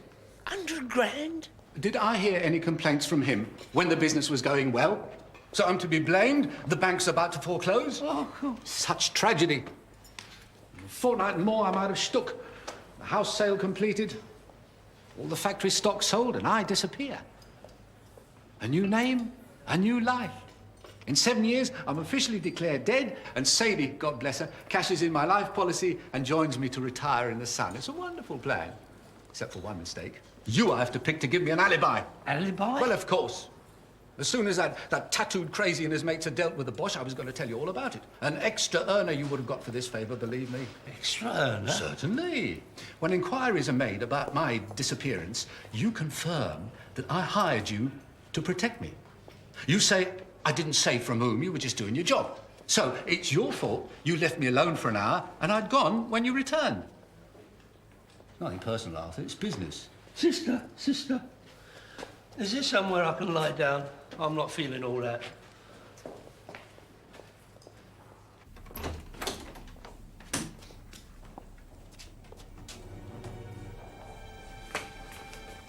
Arthur! Leave me alone. I'm making my funeral arrangements. It's the Bosch, he's here! What? No. No, Bernie, no. No, I swear, he's nothing to do with me. He told me terrible porkies. Terrible. I know, Arthur. I know. Ray told me. God bless you, Arthur. It's good to see you after all these years. And Sydney? Sydney? That I should find you in this place. Praise the Lord! God bless you. Hallelujah. Hallelujah. 10 years in the shovel and he's seen the light. He's come to forgive. Hallelujah. Hallelujah.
Ian, what do you expect me to do? Tell them that I'm their luggage on public transport? Holidays abroad, chauffeur driven to the airport. I don't know what the working classes are coming to. Did they learn nothing from Maggie's reign of terror?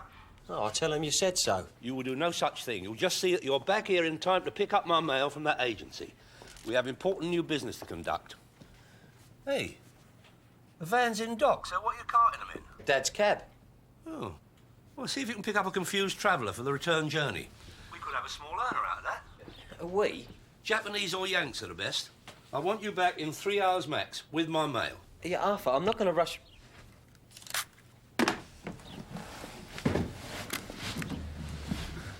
You've got to be joking.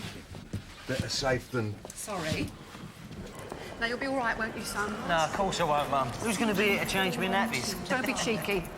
Here's the keys to the house, both sets. All these burglaries going on. You make sure you keep a proper eye on it. Like a hawk. No, don't worry. The police, for starters. Yeah, then there's insurance companies. Please take me. I'll be really grateful. You can leave the clock off. I'll pay you double the going rate, please. Exactly whereabouts in South Ken? No, looks like we've missed her. Uh-huh. Uh-huh. OK, we'll do. Wants us to check all the other airlines, see if she's transferred on.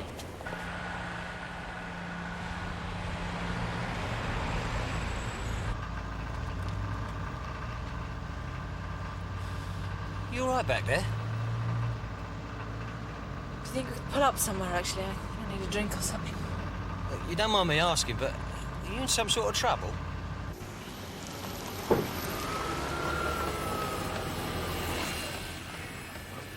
I take it there's substantial discount for bulk buying.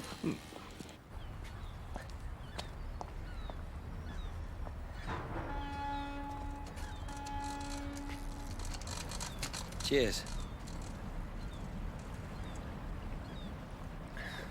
Better.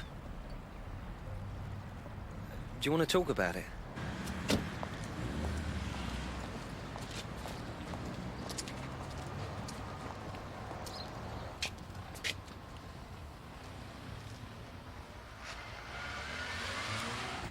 I tried to leave him once before, but he found me. He just sees me as his property to be used and abused as he sees fit. You're still married to him, then? Threw it away. Symbolic gesture, I suppose. How'd he come to find you the last time? Private detectives. They don't come cheap. No, he can afford it.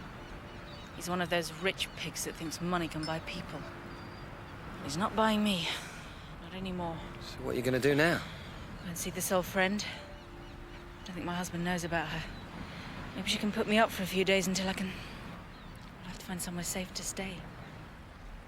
Somewhere he can't find me.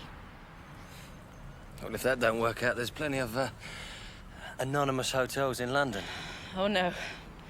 It's a mistake I made last time. Look, really better be going, only I'm a bit pushed. Yeah. You've been really very kind.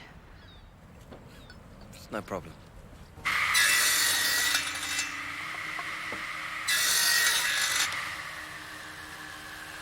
Excellent. When can you deliver?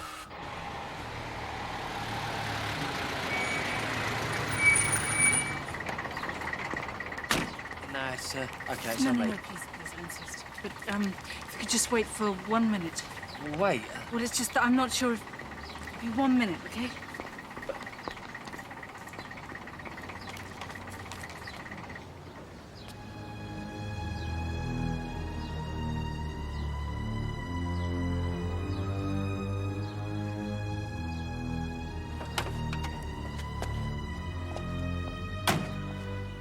Is everything all right? Only I've got to pick up some stuff and nip back home to Wilston. Seems my friend has moved and not left a forwarding address or a number. Right. I'm terribly sorry I can't help. The agency that I leased this place from has changed hands. Well, listen, I might be able to help. I know this bloke. He's Bloke? Oh, bloke. He's my Uncle Arthur. He's a sort of entrepreneur, car dealer. He rents out a few flats. Well, I'm not sure, but it might be worth a try. I'm sorry I can't help.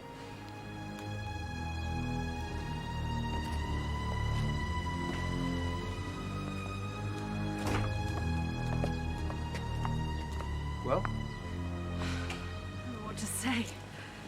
I mean, it's not too much to ask. No, it'd be fine. Just got to pick up some mail first for me Uncle Arthur.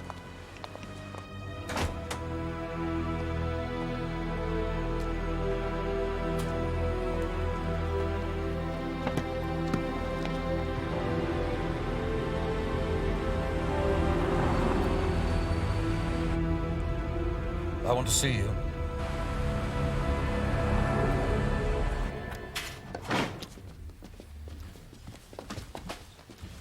Don't give me traffic jams. I checked with the AA. 4. Nearly 5 hours for a round trip to Heathrow. I got diverted. So I noticed.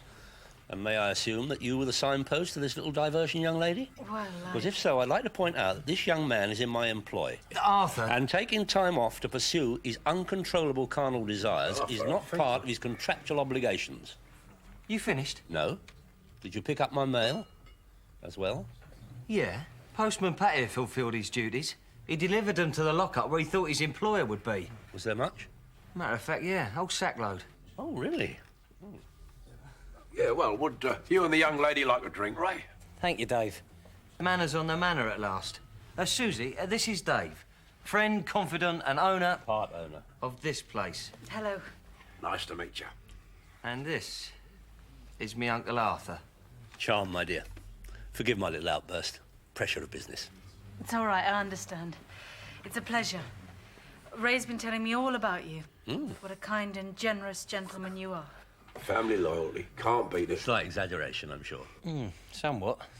I do have my moments, though. But the conflict between the needs of commerce and the demands of the soul is a very difficult mountain to climb on the slippery slopes of the Piste.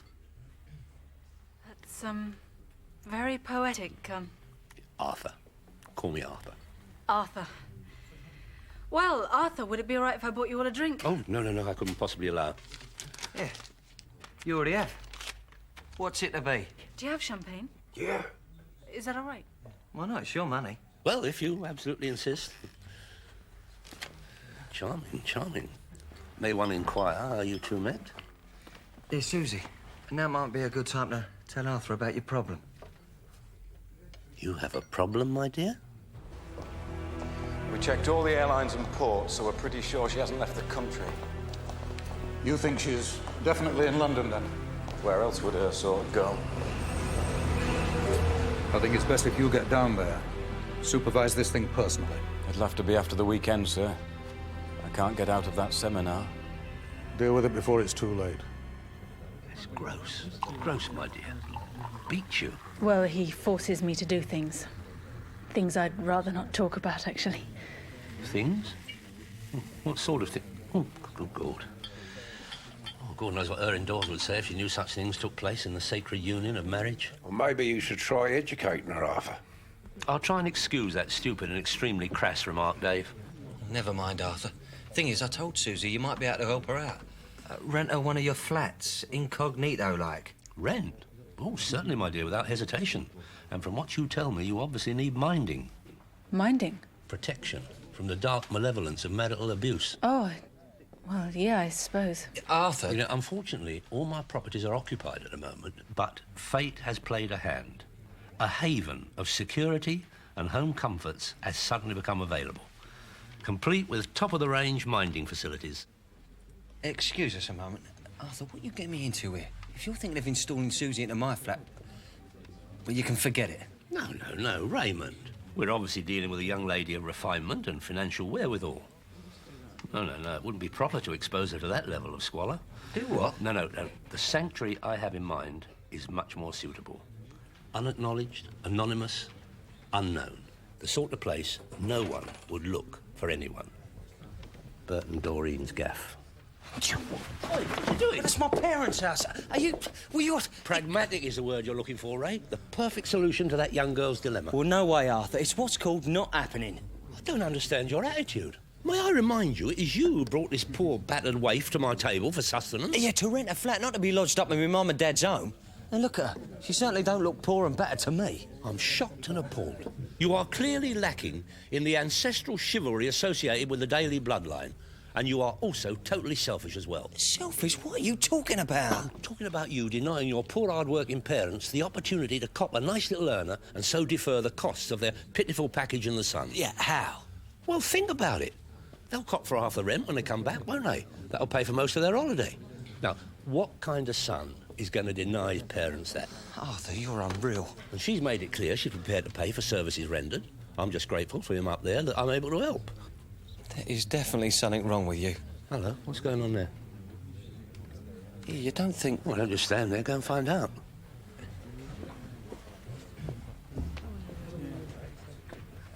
Susie, you okay? Yeah, I think so. These guys not bothering you then? Just offering to buy the lady a drink, pal. No sweat. Didn't realise she was with you, did we, Simon?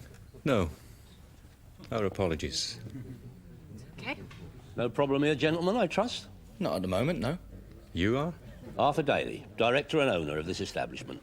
Part owner. Well, Mr. Daly, we're just in for a drink, that's all. Oh, I'm sorry, gents. It's a members-only club, I'm afraid. That's a board decision, is it? No. Licensing law. Quite. We have a very select clientele here, you understand? Oh, I understand. So, Villain's drinker, innit? Villains?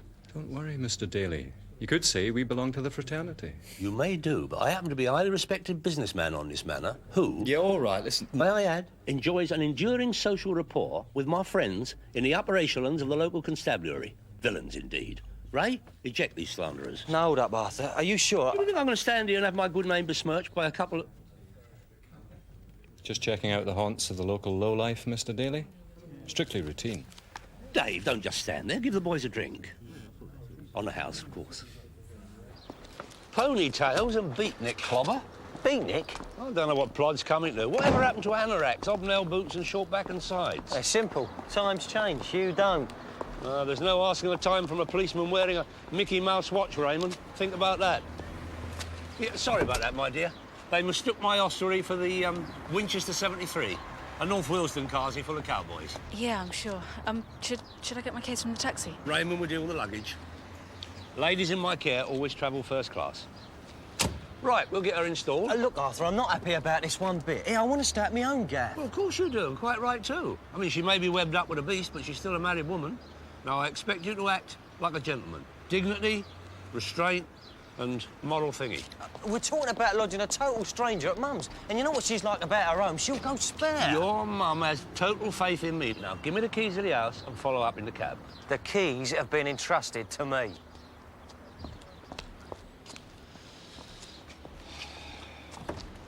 Sorry about that, my dear.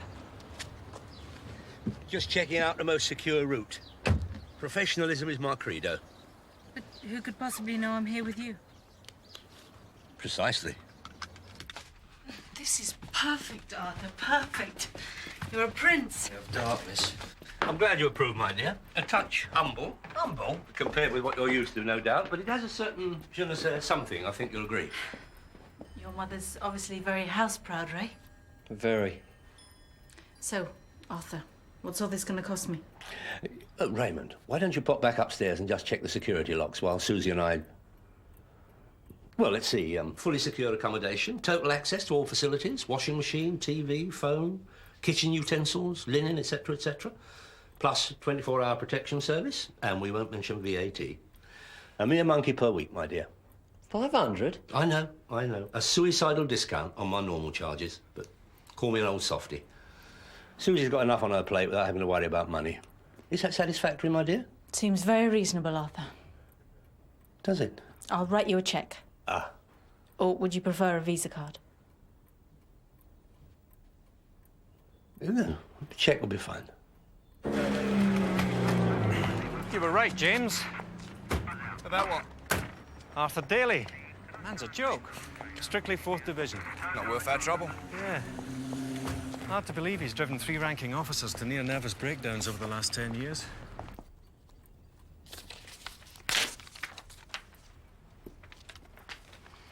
Oh, that seems in order.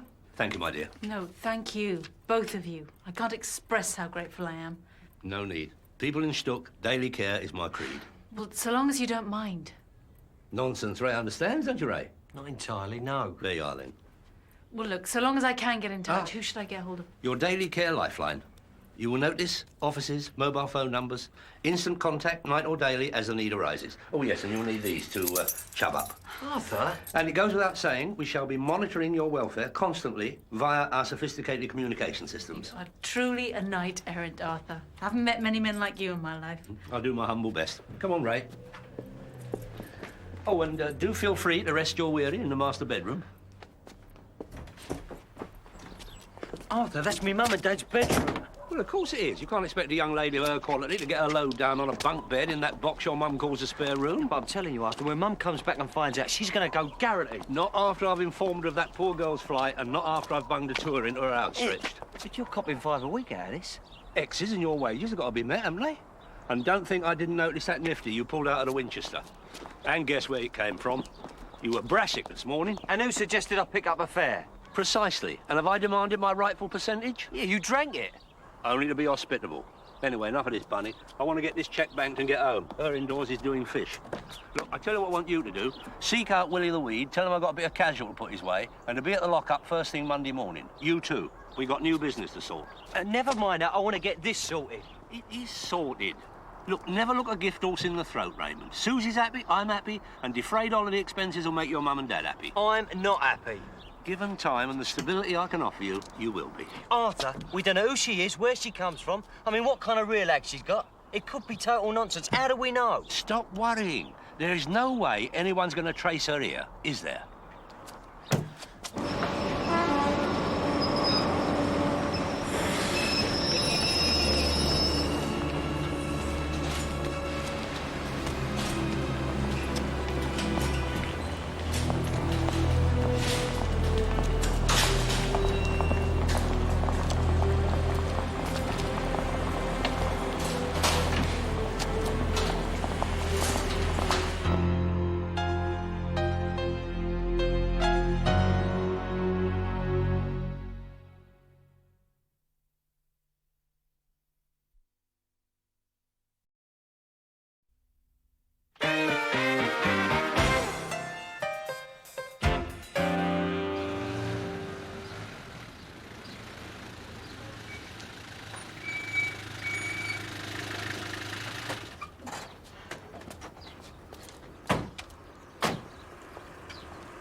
Oh, Willie, glad you could get along. Yeah, well, Ray says you've got a bit of casual to put my way. Well, you know me, Willie. Always keen to reduce the unemployment figures. And I heard you were a bit short. Of the readies, that is. What's that pile of wood outside? Product for the punters. I'm making a foray into the mail order market. And you and Willie are going to be at the cutting edge of the operation.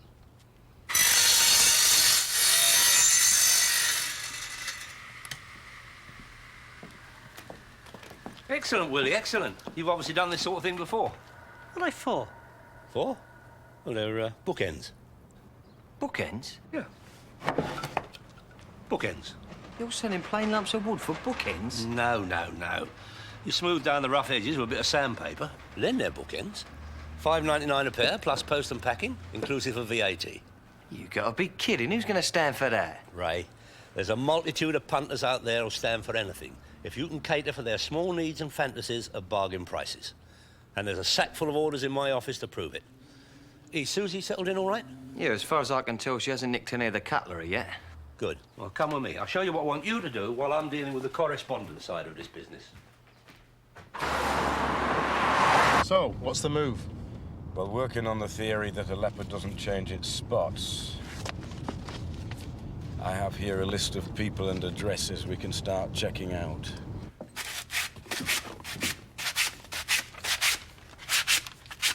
You've got to hand it to Arthur, ain't you? Bookends, eh? I don't know how he dreams them up. Yeah, well, he works on the theory that if you find a mug, strangle them. Well, you'd have to be a right prat to buy these. Yeah, that's for sure.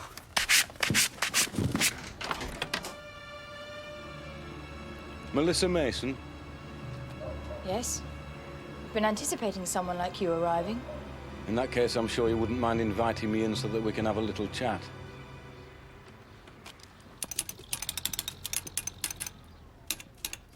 Oh, Raymond, cracking on? Yes, you're right. Hey, listen, Arthur, I'm gonna grab a spot of lunch. Nip over to Mum's, check things out, you know? There's nothing to check out.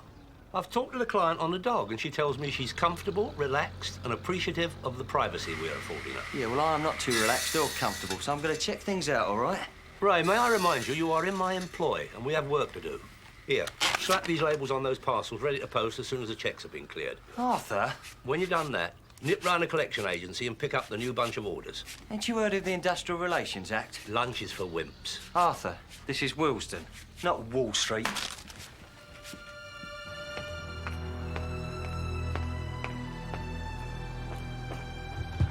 Any joy? Maybe. Detective Inspector Styles is with Manchester CID, gentlemen, and is here to request our assistance. Perhaps you'd care to explain the position, Inspector. I'm trying to locate a young woman by the name of Susan Groves. She is an essential element in an inquiry I'm conducting. Is she a witness or a suspect, sir? Unfortunately, because of the nature of the case, that is privileged information. However, it is vital that I locate her as soon as possible. We have reason to believe she's in great physical danger. Well, anything we can do to help, sir. The one positive lead we have at the moment is that she took a black cab on Friday from Heathrow, and the driver possibly lives near here in the Wilson area. If I can locate him, I can find out where he took her. There's an awful lot of cabbies living in this manor, sir. Could take some time to run them all down. I'm aware of that. However, I do have a good description of him. I've written it down for you. Also, a partial reg number of the cab. Perhaps you could run it through the computer. Is that the woman you're looking for, sir? If you do locate him, you're not to question him. You're to contact me immediately. My hotel number is also there. Clear? That's the bird we saw in the Winchester. Why don't you say something? Why didn't you? Because you didn't. This description of the driver. Remind you of someone? Oi, Willie, where do you think you're off to? Well, Ray's just popped out for some lunch. He's done what? Said I should do the same. I was just going to nip down a pie and mash. Casual labourers are not entitled, Willie. Haven't you read the Industrial Relations Act? Section 4, paragraph 2? No, not really. I mean, personally, I'm against that amendment. I think it's iniquitous. But what can I do? I mean, it's more than my business is worth to flout the rules. Sorry, Willie. You'll have to carry on grafting. I'll be back later. Yeah, right. Hey, where shall I tell Ray you'll be in case he wants to know when he comes back? I'm going to the bank to deposit some readies, and then I'll pop into the Winchester for a wet lunch. That don't seem fair. Willie, try and remember, you don't get what's fair in this life. You get what you negotiate.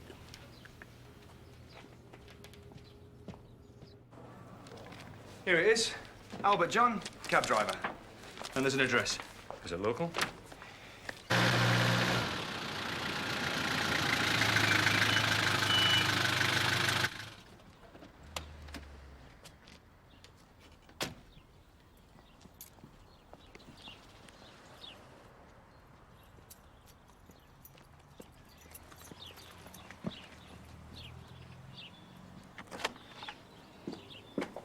Ray, this is silly. I can go on my own. The Listen, chances you're of paying to be looked after. That's what I'm supposed to do. So what's the problem? I'll be all right, honestly. It's no trouble. Come on. Yeah, that's him. And the cab. Are you sure about this? I mean, shouldn't we just report it in? Let me ask you something, James. Are you interested in advancing your career? Who? Me? Quite. We find out what's going down. What a colleague from Manchester is investigating exactly. And who knows what glories there are to be gained. Yeah, I guess Auntie can't be a skimp member if she can afford to stay here. You really don't mind if you don't meet her, do you, Ray? And if she's as foul as you say. We don't over-dramatise this situation. Well, how long are you going to be anyway? Oh, no. OK, wait in the bar then.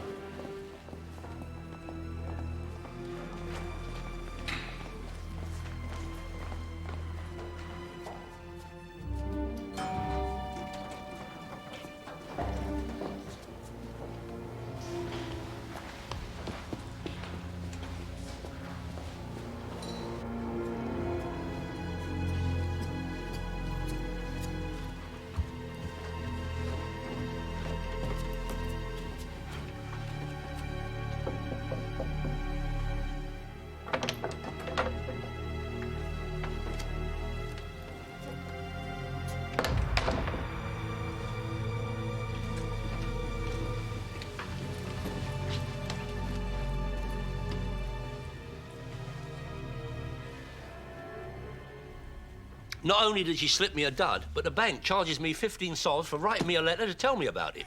Bit of a liberty, that is, Arthur. Iniquitous usury, that's what it is, Dave. JC knew what he was about when he upped them tables in the temple. You reckon this Susie Bird's had you over then? I blame that Emily Parkhurst. She started all this, chaining herself to the rails, suffragetting women's lib all over the place. Been better if she bolted herself to the train rails. Yeah, I guess that would have stopped her in her tracks. History warned us, Dave. History warned us. Boadicea, there was another one. Them wheels with all them knives at nether level. That don't need no working out. And we stood it. We stood it. We gave them the vote. We invited them into the male arena. Equal opportunities, equal pay. And where has all this homage to the spare rib led? To a fairer society, Arthur. Rubber checks, Dave. Bits of paper that bounce at the bank. Look, maybe the girl forgot. Machiavellian madams. Femme fatales, that's where it's led. Wily waifs who perpetrate diabolical deceits on the honourable male of the species, i.e. me. I take it the chivalry debate is dead. Sanctuary and succour I offered that girl, Dave, and what did I get in return? A knife between the blades. Yeah, well, thank God she wasn't driving a chariot. But it's got to stop. It's got to stop. The dignity of manhood has got to be upheld. Immediate withdrawal of facilities and eviction. That's the answer. You know, Arthur, you ain't chucking a girl out on the street just like that. No, Ray is. Listen, Arthur, you've got to give the girl a chance to explain. Anyway, after all that spiel you gave Ray, you don't want to mug yourself in front of the boy. Oh, I suppose you might be right. They even gave Joan of Arc a chance to cop a plea before they... All right, all right. I'll consider what she says. But if she hasn't got the wedge, she's on the pavement. You're all heart, Arthur. Oh, by the way... What? Pankhurst. Emily Pankhurst. Yeah, I know. They named a shovel after her on the Isle of Wight. That ought to have told you something.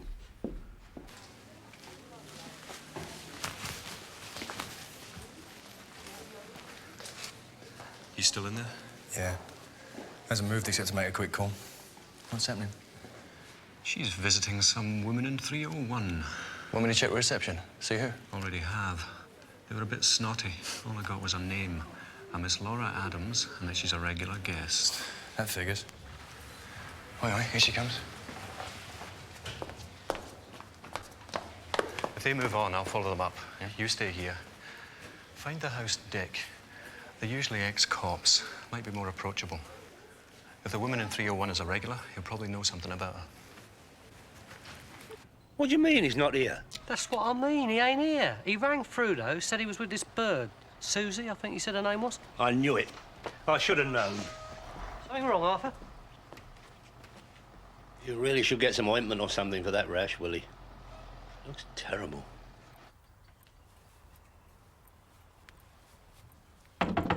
Raymond, young lady. I know you're in there. It's me, Arthur. Let me in.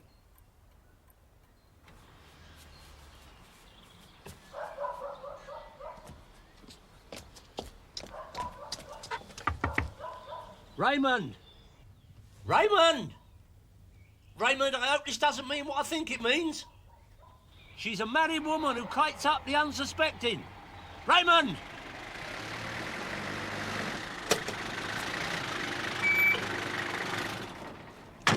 Where have you two been? To a hotel. I thought as much. I want a word with you, young lady.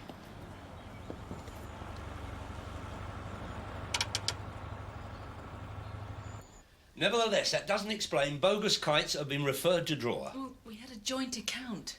My husband must have closed it as soon as he knew I'd left. Arthur, I'm so sorry. This is so embarrassing. That's all very well, young lady. Turn it in, Arthur. You've already upset her enough, and me, for suggesting that we've been at it. Oh, it's little Mr. Knight in Shining all of a sudden, is it? You were the one that was against the idea. Yeah, well, never mind about that, eh? Look, Arthur, I will be able to pay you if you can just trust me for a few days. My aunt's already arranged this well-paid job for me, and I'm sure she'd advance me a loan if I asked her. A loan? Yeah, in cash if that's preferable. Oh, yeah, can I ask what sort of job you're... Researcher. And the great thing is I'll be able to do most of it from home. I mean, here. Satisfied? Did I say she couldn't dwell? Of course you can stay, my dear. The dailies may be many things, but ungallant is not one of them. Arthur, thank you. I won't let you down, I promise. I know you won't. And do you think it'll be all right with your auntie if you had the loan in Reddy's? Well, don't you ever stop. It's not for my personal gain, Raymond. It's a token of respect for your parents. It'd be most unfair to disappoint them now. Especially after I've phoned them in Majorca to tell them what a nice little windfall's waiting for them when they get back. Oh, no, you haven't. Well, Arthur, tell me that you haven't.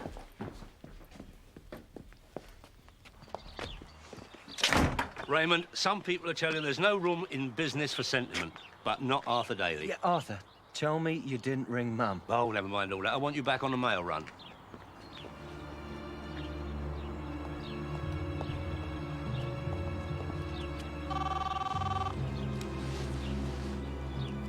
Have I got news for you?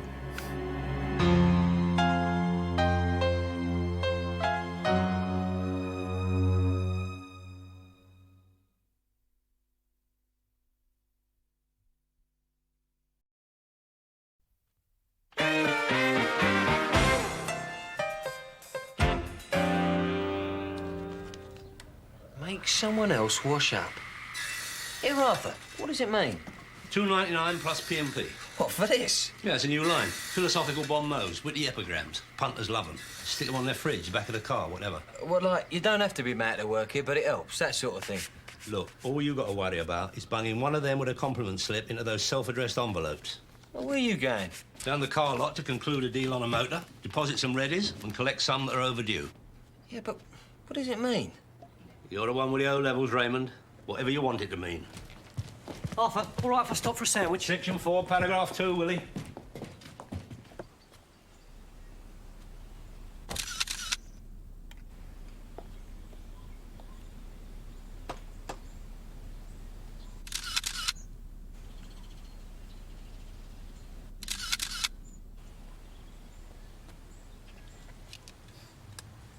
Game on.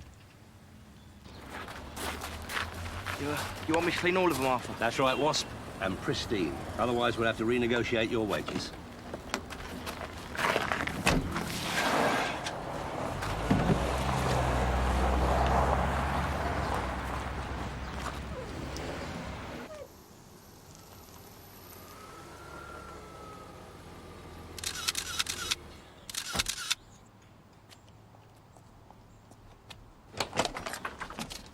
Hey, who are you? I know you. You're what's his name? The TV bloke. Arthur, You're a bit early, aren't you? Yeah. Well, It must be Arthur. Yeah, I'll find out what I can and be in touch, okay? Yes. Sorry about it. Robert, no. You do them investigation programmes. Arthur Daly. Honour to meet you.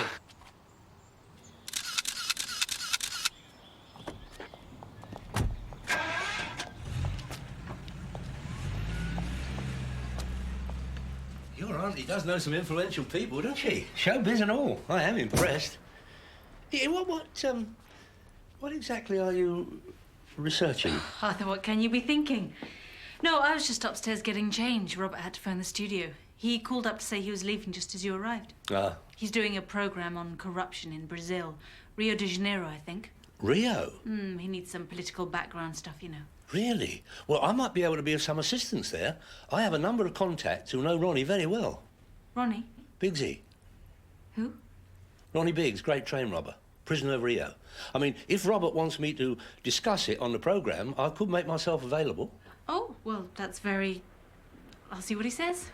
Listen, in the meantime, I'll nip upstairs and get your wrench, shall I? Oh, yes, thank you.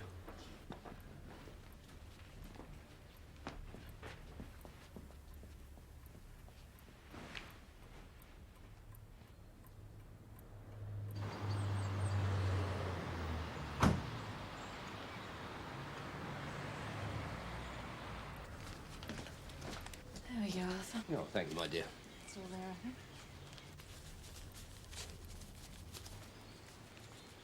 Yes, exactly.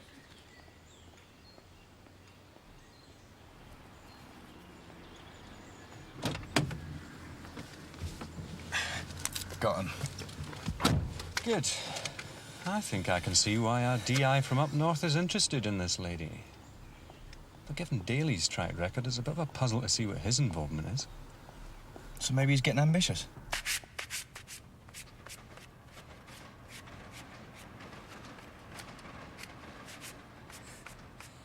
You face it, Arthur. You haven't got a good side. What was you going on about anyway? Image, Ray. Image. Perhaps even fame. Fame? I could become a much sought-after pundit on the politics of crime and corruption in Brazil. The world, even. Yeah, all right. I'll pretend I'm taking you seriously. No, it's true. Susie's doing some research for Robert... What's his name? That bloke who does the expose progs on the box. And he is showing keen interest in having me on the show to present my expert testimony. He seems a nice man. What, you met him? Yeah, around at the house. Oh, by the way, Susie paid on. Lovely girl. I knew she had class from the off. Oh, yeah? Well, maybe Robert What's-its-name would be interested in exposing extortionist charges for services not rendered. Meaning? Well, apart from the lovely Susie, I've worked out what it means. Yeah. I found this in one of these mags. Attention, housewives. The secret of keeping your hands soft. Send $2.99 plus P&P to box number 206. Make somebody else wash up. Now, you tell me that ain't a con, Arthur. You tell me that's legal. Of course it's legal. I haven't told Porkies. It works. You ought to try it. And you don't think you're going to get a few complaints from our rate putters quoting the Trades Description Act? Ray, there are always a few ingrates who don't appreciate a bargain. That is why it's a box number. Yeah, and what is this with you, quoting all these acts? You've even got Willie going bolshy on me. You could be nicked. Not a chance. Have I promised anything I've failed to deliver? The skill is in the way you word them. Common practice in the advertising game. Oh, please, Arthur, get therapy. I've got to tell you, Arthur, if I don't take a break soon, I'm going to pass out. See? Car dealers. What? Miss Mason, the woman I spoke to at the Kensington house. She told me the driver mentioned something else about this Uncle Arthur of his, apart from the property thing. He's also a car dealer. Find him, we find the driver. We find her. All the best. Here you are, Dave. Not on the slate, Arthur. Business must be booming. That is because I'm now into what you might call a growth industry. Put a large one in there, Dave.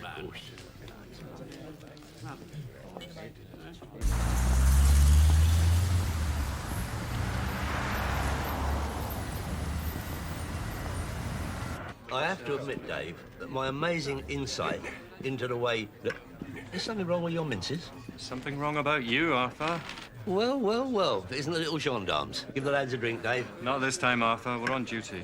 And you are under arrest. And anything you say will be taken down and etc. I'm sure you're familiar with the form. Arrest? Me? You must be on drugs. What for? Living off immoral earnings. Running a brothel. Being a pimp. And that's just for starters. A pimp? A ponce?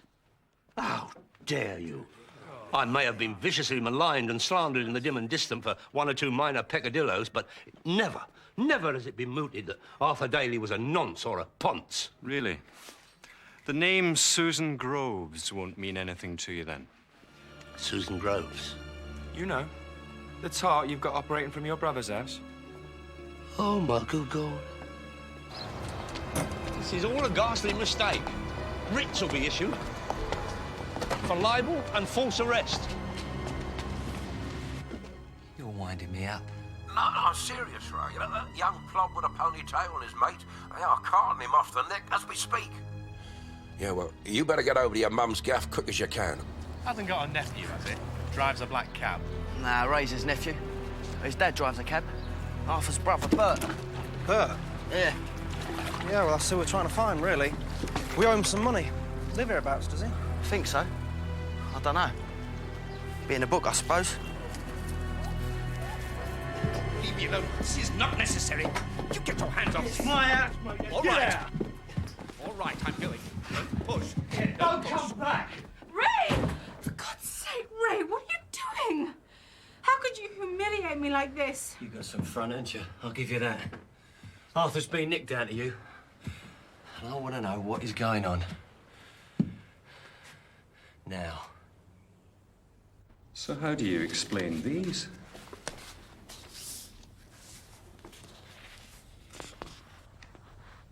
Research. She told me she's doing research. I swear it. Research? That's a new word for it. No, these are her clients. Punters, Arthur. Punters. Arriving every 2 hours on average. Every 2? No. There's been some diabolical misunderstanding. Met any of these clients, have you, Arthur?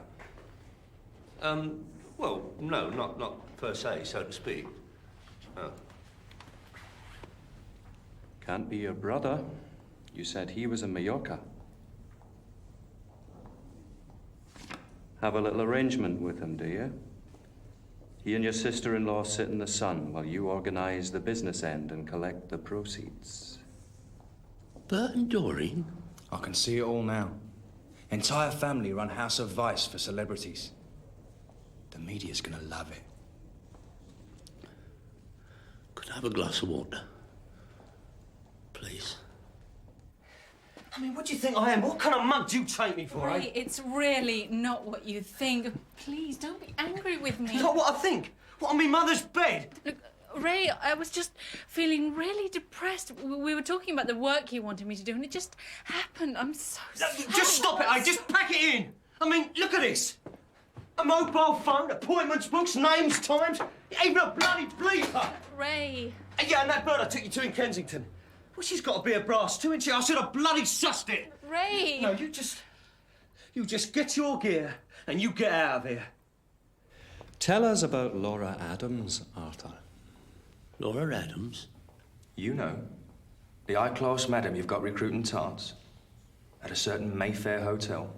The one your nephew took Susan Groves to sign up with. High-class No, that's her auntie. The one who lent her the money and got her a job. Her indoors life, I swear it. Her in what? My good lady wife, God bless her. He likes to keep it in the family, don't he? You know, I think we ought to bring her in for questioning. Probably keeps the books. Oh, not her indoors, no, not that. The shock. No, be merciful. Then you better put your hands up, Arthur, because we've got you banged to rights. You're going to the Nick.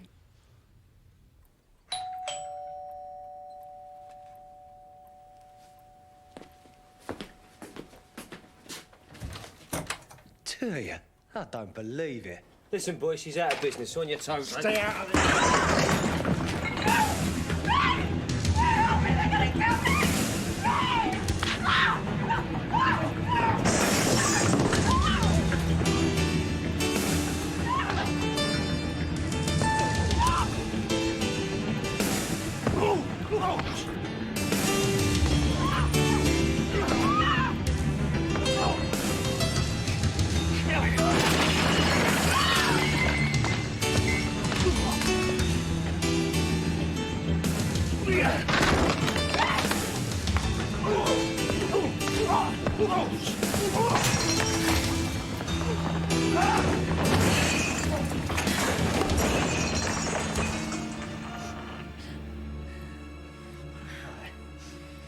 Now, I want you to tell me, without any bloody cover-up, exactly what is going on here. And then you can tell it to the old Bill. You feel upset. How do you think I feel? There's no comparison. I've been entombed in a place of the doomed. The abode of the damned. I feel quite wretched. If you're after the sympathy vote, Arthur, I'm not obliging. Look, I still don't quite understand what was going on. I mean, that tale about her husband, was that a total porky? Completely. Well, she was an upmarket hooker in Manchester who just happens to get the bright idea about blackmailing some of her more prominent punters, who just happens to include a certain judge and some very eminent plot. That's Jezebel. No wonder they wanted to nick her so badly. No, Arthur, they didn't want to nick her. They wanted to shut her up permanently.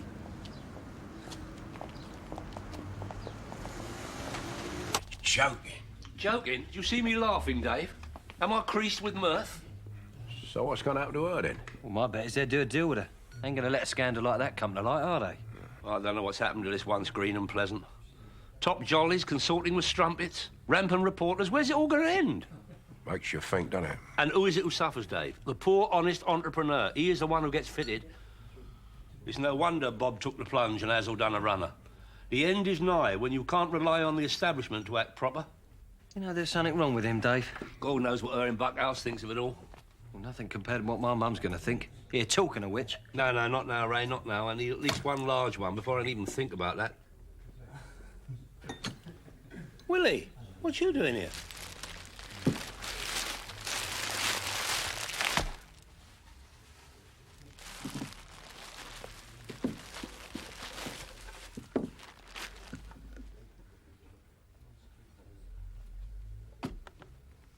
I'll have a drink, Arthur. Make it a short. My wife saw this ad here, said I should send off. Be 6 inches taller by using nature's natural resources. Amazing discovery, guaranteed. Send $5.99 plus P&P. Tall orders, box 206. Have you got any idea what a prat I feel?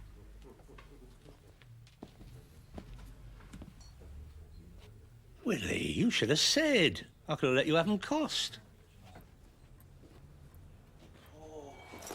Oh, this is dire, Ray, dire. You'll have to sort it and replace everything before they come back. I'm going to have to sort it. Well, I didn't do it, did I? Listen, Arthur, I've just... All right. Maybe you can have some of the rent money we copped towards restitution. Good.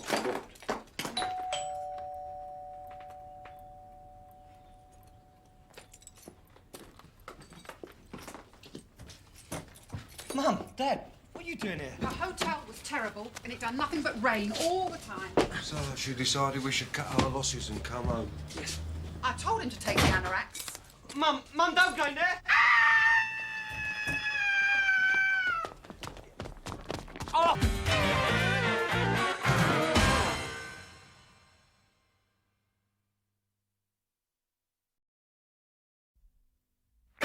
It is not the asking, but the bidding, as we say at home. I couldn't agree with you more. You have the desktop agitation relievers? The very latest model.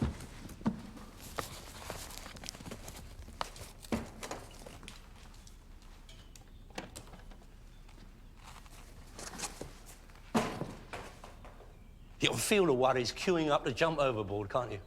There's a mistake, surely. Bung one of those on your desk, Bjorn, and your agitation levels will be in the basement before you know it. Mr. Daly, desktop meant for a computer. Advanced graphics, VGA. Bjorn, computers do not relieve stress. They cause it. Ask anyone. I hope Mr. Jurgensen agrees with you. It's a brave man who walks backwards into the cave of the snowcat. And I'll sling in a logbook that swears that Elvis used to own it. Oh, she'll miss this little motor. It's a thoroughbred brake. You sure you're not getting out of your depth? The secret of business success, Dave, is never to be intimidated by the matter in hand. You do not climb Everest by standing at the bottom and thinking how slippery it looks. Yeah, but what do you know about aqua massage pools? Very good if you do a lot of heavy lifting work. I thought you might stick one in that cubbyhole by the cellar. I don't see what's wrong with hot bath and a drop of Radox. I couldn't agree more, Dave. But the fact is, there are thousands of jittery individuals looking for professional help on the unwinding front. And they pay good money. Yeah, but look, Arthur, these low prices you're charging them, it don't pay for the instruction books on half of these things. Oh, that's because I got most of the stuff through my usual outlets. I didn't have to go through the official channels. You sure, Arthur? You cannot tell the difference, Dave. I mean, these brochures are all right for giving you an idea of what the customer has in mind. But you only use them as a guideline, not gospel. I better see if they're under starters' orders. Oh, is Ray delivering this stuff? Yeah, with outside help. Who are you using? Dipso Pete. You're joking. No. He's off it. Well, most of the time. Well, best of luck, Arthur. I shall keep my fingers crossed for you. No need, Dave. In the words of Sir Edmund, nothing is unsurmountable if you've got enough Sherpas.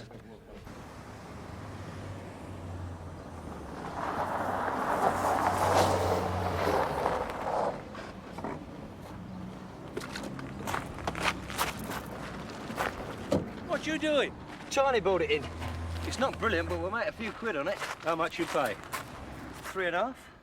Oh. You'd have a completely different attitude to life, Ray, if you'd suffered the indignities of rationing. Hey, what you doing? You'd be less likely to register as a charity and more inclined to hang on to your assets. Arthur, that is far too high. Price one car low in a collection and you cast aspersions on all the others. Yeah, but come on, Arthur. I mean, there's markup and then there's markup. I couldn't agree with you more.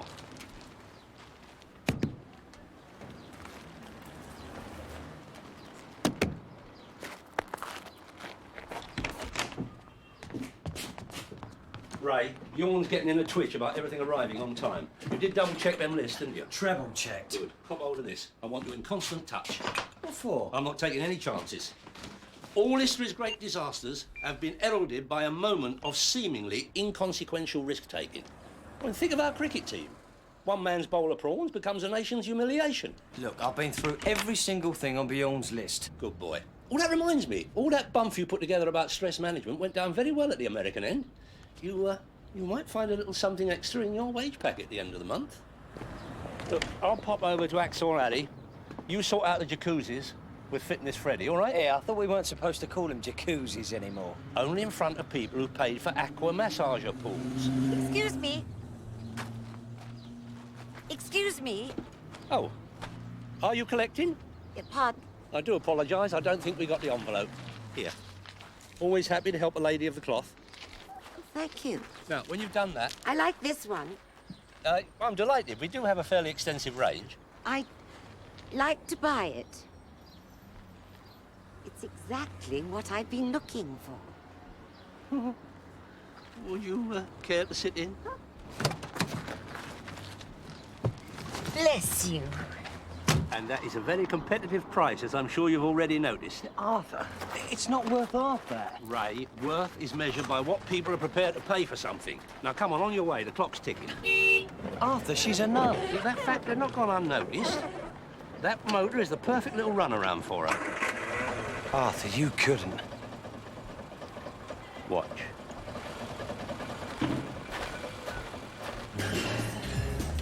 Arthur's got his hands full, Freddie, but he wants me to check that everything's ready to go for tomorrow. You can wheel them straight out the doors.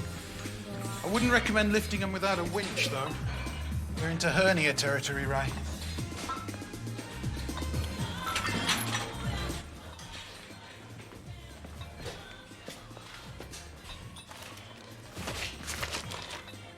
How come you never fitted them? I started thinking about the bacteria. All that hot water and all them different people getting in and out all day. Yeah, but the chemicals would kill everything. It's easy for you to say, Ray. Strapping lad, fit. You got to think of God's more fragile creatures. Come on, I'll show you the fitment.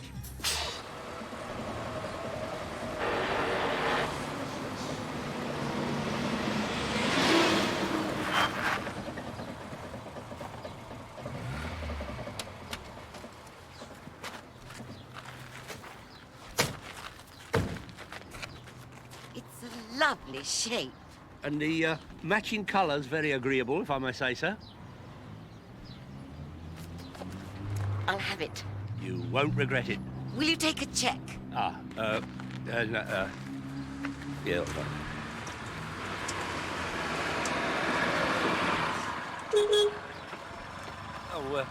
Would you excuse me a moment, madam?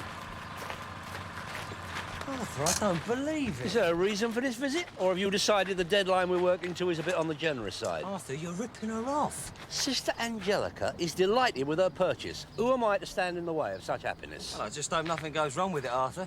You've got to remember who she works for. Ah, don't be ridiculous. You thought the Masons looked after their own. You just wait. Ray, I have personally ridden in that motor, and it is well worthy of its daily stamp of quality control. Arthur, you gave one of them to Ronnie Clark's cabriolet.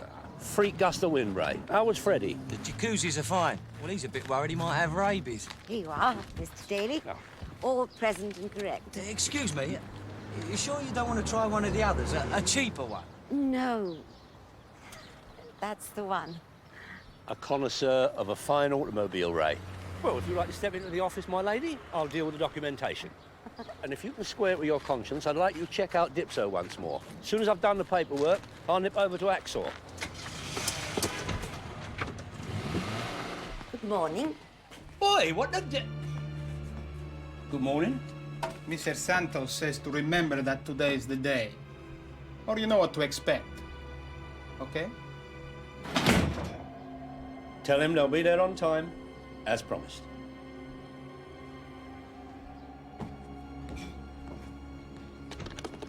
I can see you're a man of your word, Mr. Daly. My motto has always been, do unto others as they would do unto you, if they had the chance.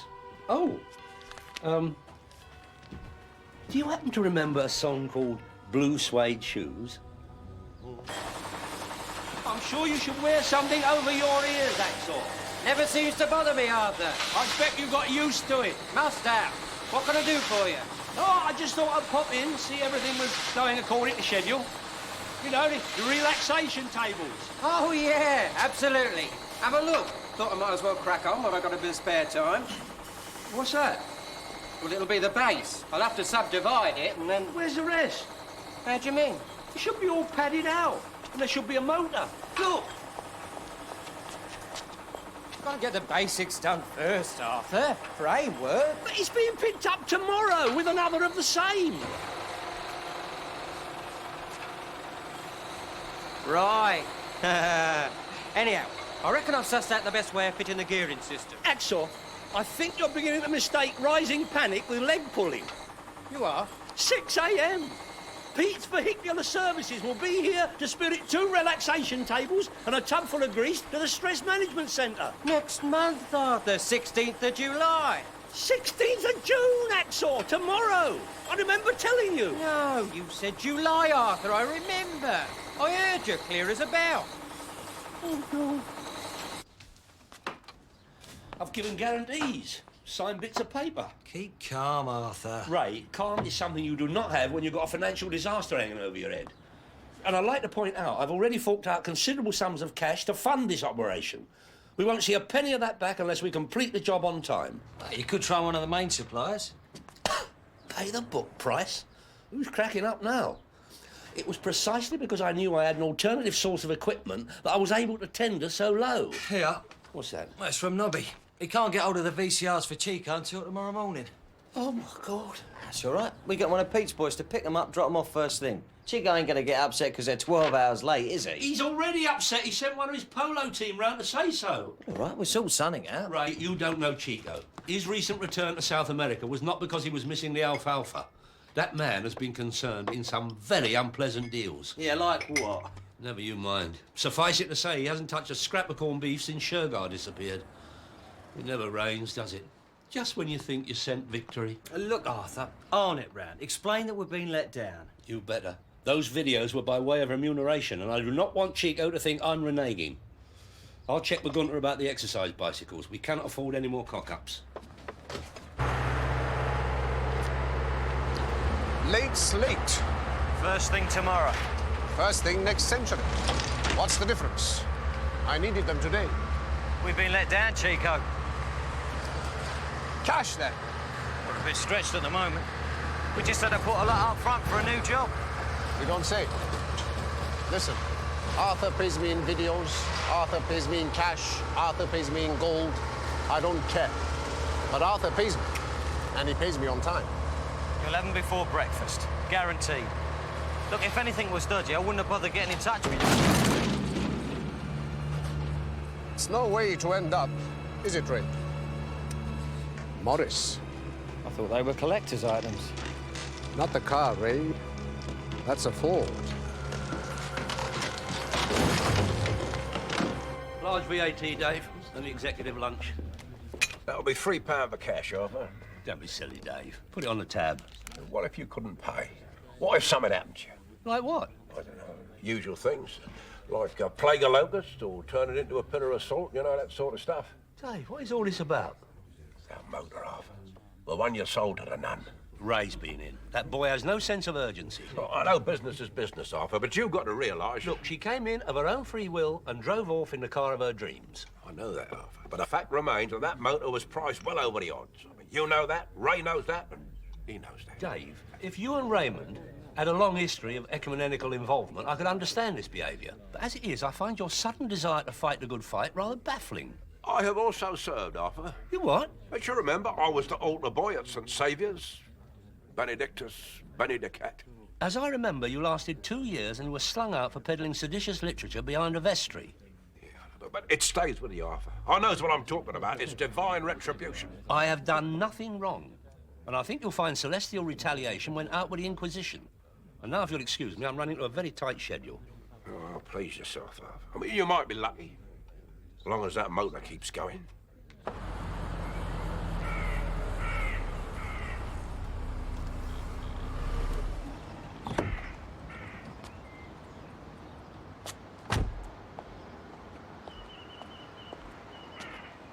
I'm sorry to rush you, Smiler, but unless everything's bolted down by 6 tomorrow, they won't pay. Fair dues, Arthur. It came to me out of the blue. That Christmas party a few years back, Charlie Andrews and then Gasper's missus were, Wholly inappropriate, Arthur. Oh, I quite agree, Smiler, I quite agree. The thing is, have you still got them? Not the same ones, Arthur, but I have got the replacements for the ones I replaced them with. So I upgrade my stock every couple of years, Arthur. Oh, I wouldn't have thought you had to, Smiler. I mean, it's not as if your customers are going to up and complain, is it? Pride, Arthur. When I send somebody off, they get the best. I tell you what, the facilities I got out back, I've stayed in worse hotels. What do you reckon? Are they adjustable? Plug them straight into the mains. They don't move that fast. I never had much need. I think they'll do very nicely, Smiler. I'll get Ray to fit turbos where necessary. Now, how much did we say? I can't tell you what a jam you got me out of, Smiler. You'll pick them up first thing. It's all arranged. Right. See you soon, Arthur. What's he winking for? Oh, no. I don't believe it.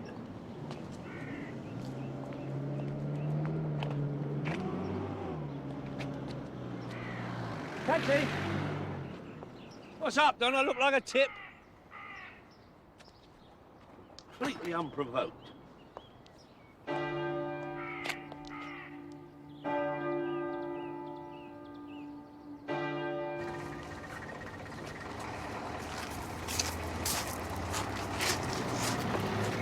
Yeah, where's the car? Slight territorial contretemps with the law. You'll have to sort it out. Everything all right here? Well, it depends on what you're used to. Chico's giving us till tomorrow morning. If not, it's one of us in the crusher. All right, you have done well. Yeah, and Bjorn's called to say he needs them exercise bikes in by 2 at the latest. He's got some sort of press call. But aren't we under enough pressure as it is? Well, what about the tables? Oh, Smiler can oblige with those, but they will need some work done after they've been delivered. Look, Arthur, you don't think we're bitten off more than we can chew, do you? Oh, please, Ray. Nobody likes a doubting Thomas.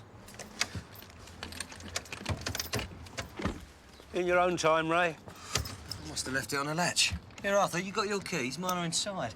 Ray, it is matters of ill planning like this that can cause untold damage to hitherto smooth-running operations. Here you are. Sorry.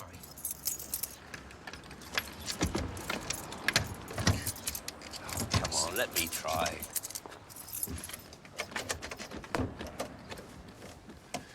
Smash the window. Are you sure, Arthur? Well, we can hardly conduct a highly sophisticated production and delivery operation from out here, can we? Well, they don't come cheap, these windows. Smash the window, Ray. I don't believe it. The day is going swimmingly. Then suddenly, out of the blue, for no reason whatsoever, things start to go wrong.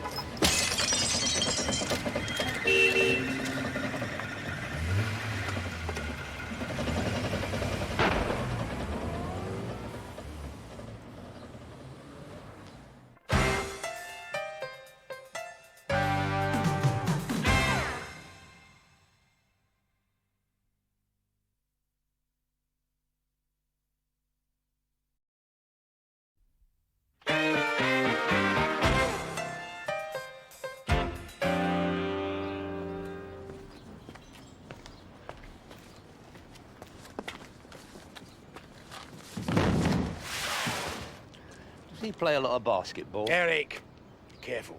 I am. Chico is expecting premier service, Pete. We don't do no other kind, Arthur. I'm very glad to hear it. Eric, they're delicate. How do we handle delicate items? With fitness. Finesse, Eric. Look, I can't hang about, Arthur. You're tying up 2 of my vans already. I need this one. Look, I know time is tight, Pete, but I'll be very grateful if you would ensure that the boys don't unload more bits than they slung on. All right? Eric! Oh, do you know anything about these? Nah, not those, mate.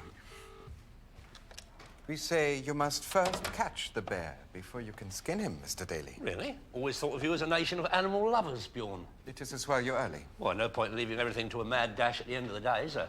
The aqua massages. Excellent. How are they? Up to scratch? See for yourself.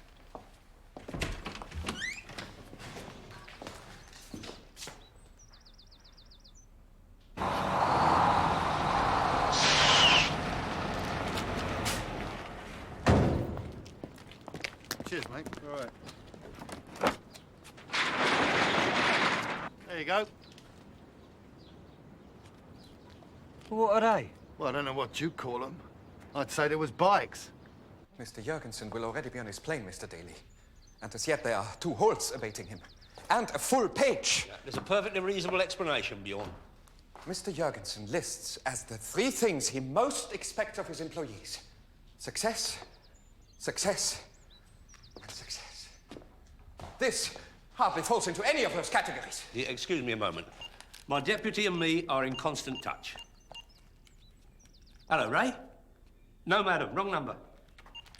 I won't be a minute.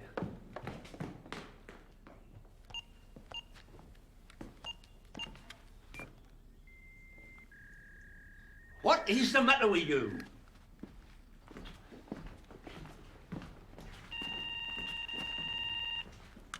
Good morning.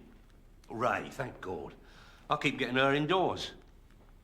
I am using it properly. It's kaput. Now, where is everything? Bjorn is going positively evangelical. I don't know. You saw Dipso last. Yeah, Arthur, that ain't the half of it. Gunter's bikes. Yeah, well, they're here, but... well, it ain't quite right. What do you mean, not right? Yeah, look, I'll come over. Unlucky is not the word, Ray. Ray! What is going wrong? Are you all right? Oh, yeah, I'm perfectly all right. It's just the phone that wants a kicking. Let me guess. Black Monday? Pardon? You get up in the morning, all the world's your oyster, then crash! You're not worth the time of day. You take comfort in drink, recreational drugs, casual, sexual affairs, anything to deaden the pain, to release you from that abject feeling of failure and self-loathing. I'm fitting the jacuzzis. Of course you are. I'm second door on the left, top of the stairs. Gunter, I specifically asked for exercise bicycles. What do you mean you ride when they give you exercise? Now, look, forget it. I'll sort something out. This job's jinxed, Arthur. Don't be ridiculous. You cannot expect to bring off a business coup of this magnitude without the odd itch. You'll just have to customise them. Eh? All the deals we've done, and he has to leave it to the 11th hour. Who the hell are you? Mr. Santos asked me to call. You ever heard of knocking? Mr. Santos was expecting a delivery this morning. And? No sign when I left. Well, it's all in hand. Arthur saw him loaded. Mr. Santos thought you might appreciate a reminder in case it had slipped your mind. If you're trying to put the frighteners on us, you better say so. Then we all know where we stand, don't we? And you can tell Chico he'll get his videos if there's any delay to beat the traffic. In the meantime, he's not the only bloke we do business with. And we're a bit too busy at the moment to get involved in all this macho crap. You got me? Mr. Santos does not like his time wasted. Yeah, nor do I. Shut the door on your way out.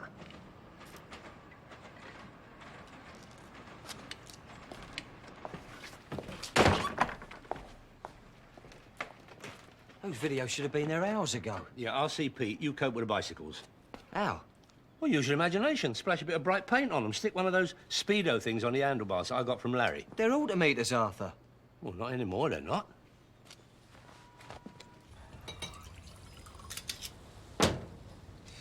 You should have called, Arthur. Save yourself a trip out. I'm having 1 or 2 telecommunication blips at the moment, Pete. Well, You fancy a drop? Well, steady your nerves. No, my nerves are all right. I just want to know where 2 jacuzzis and 53 video recorders have disappeared to. Oh, that's easy. Like I said, Arthur. Should have saved yourself a trip. In transit. Still? Look, have I made myself perfectly clear, Pete? I am working on an extremely tight schedule. And in Chico's case, a short list of 1 to make the inside of a tin of frayed Bentos. Well, I can't tell you exactly where the gear is, Arthur. It's definitely on the way. It's somewhere between its pick-up point and its destination. Problem solved. Oh, Arthur, once they're out on the road... Spare me the details, just sort it out. Everything all right? Oh, a couple of transportation blips, that's all. Oh, yeah, that reminds me. Ray called. Them jacuzzis, they have just been delivered back to Freddie's gym. Now, he wants them shifted. Apparently, they are confusing people. He's already caught a bloke trying to deadlift one over his head. What have I done to deserve this?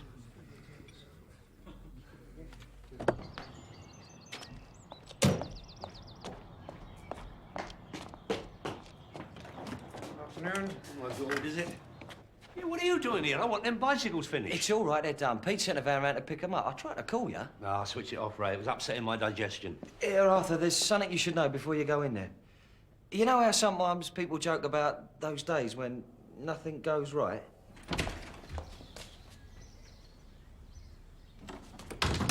You all seen him? Yeah. How was he? Fine, he was more concerned about the relaxation tables.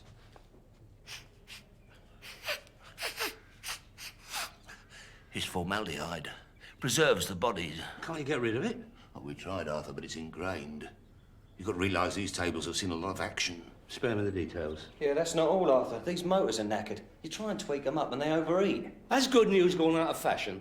Well, we could try flinging something on top, Arthur. Mask the pickling gear. Whatever it takes, Smiler. I'll tell you, Arthur, we're cursed. Look, it's beliefs like that had our forefathers slinging anyone with a squint on the bonfire.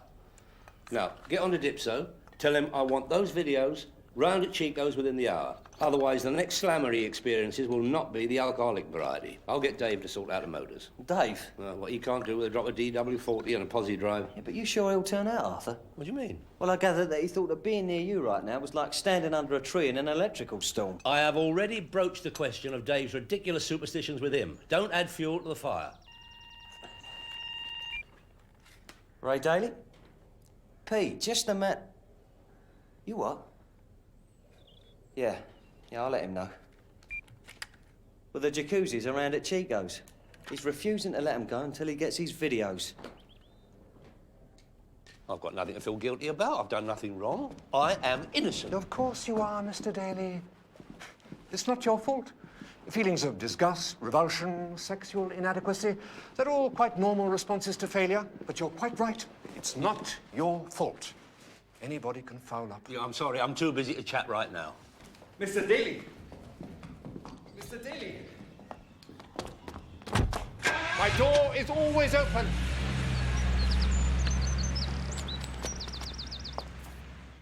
Ridiculous.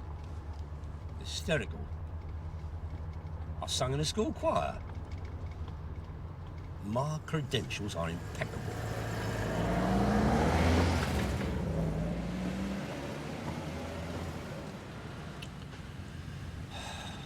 Don't mind me, I've got all day.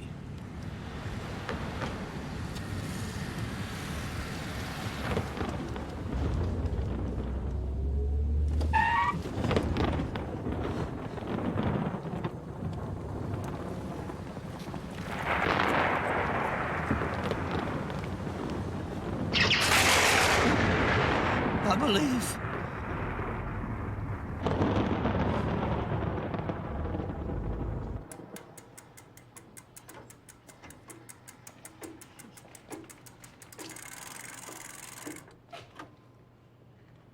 Here, Arthur, what's up?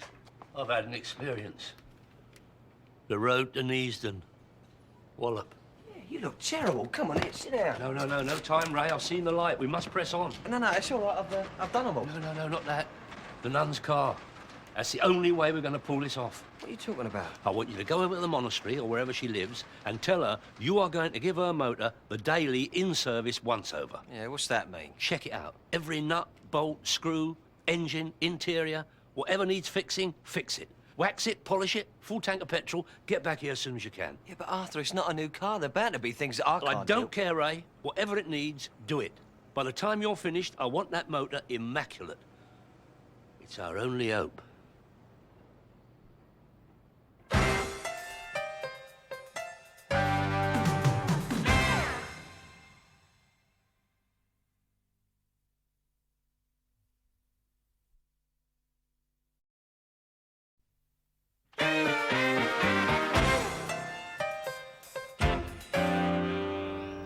Mr. Daly?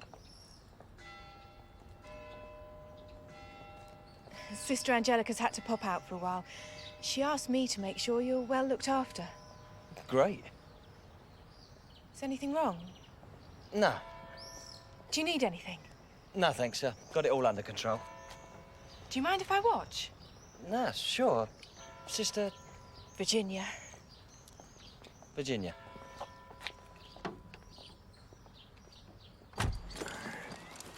Well, Arthur, you are putting the record straight.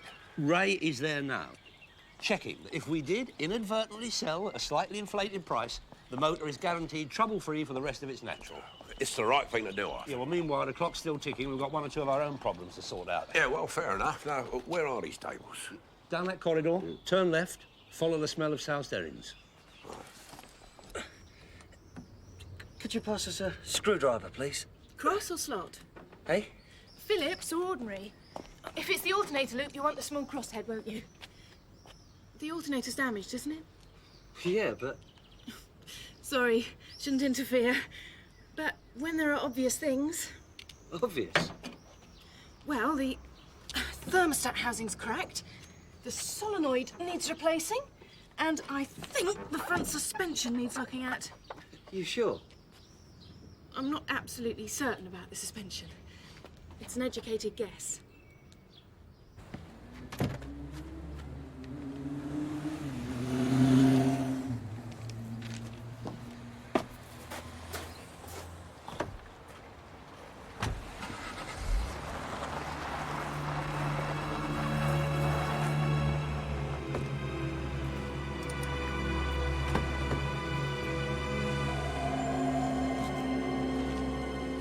Chico? Oh, nice.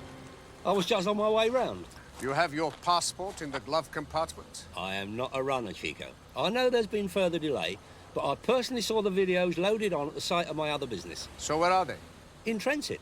Your boy gave me guarantees. In the supreme belief that our carrier would not let us down. I want the videos, Arthur. I want them now. Trust me, Chico. They're on their way. I counted them out. Very well. That is very public-spirited of you, Chico.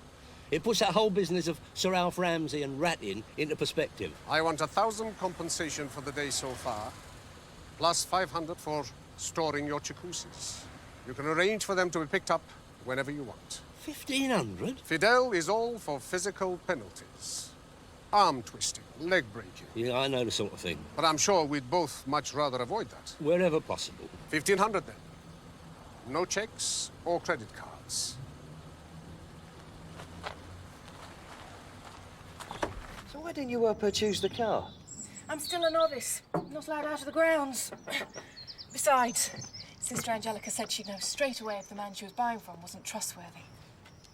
So where'd you learn about motors, then? Voluntary service in Africa. Specialised in vehicle mechanics. Yeah, is that where you got converted?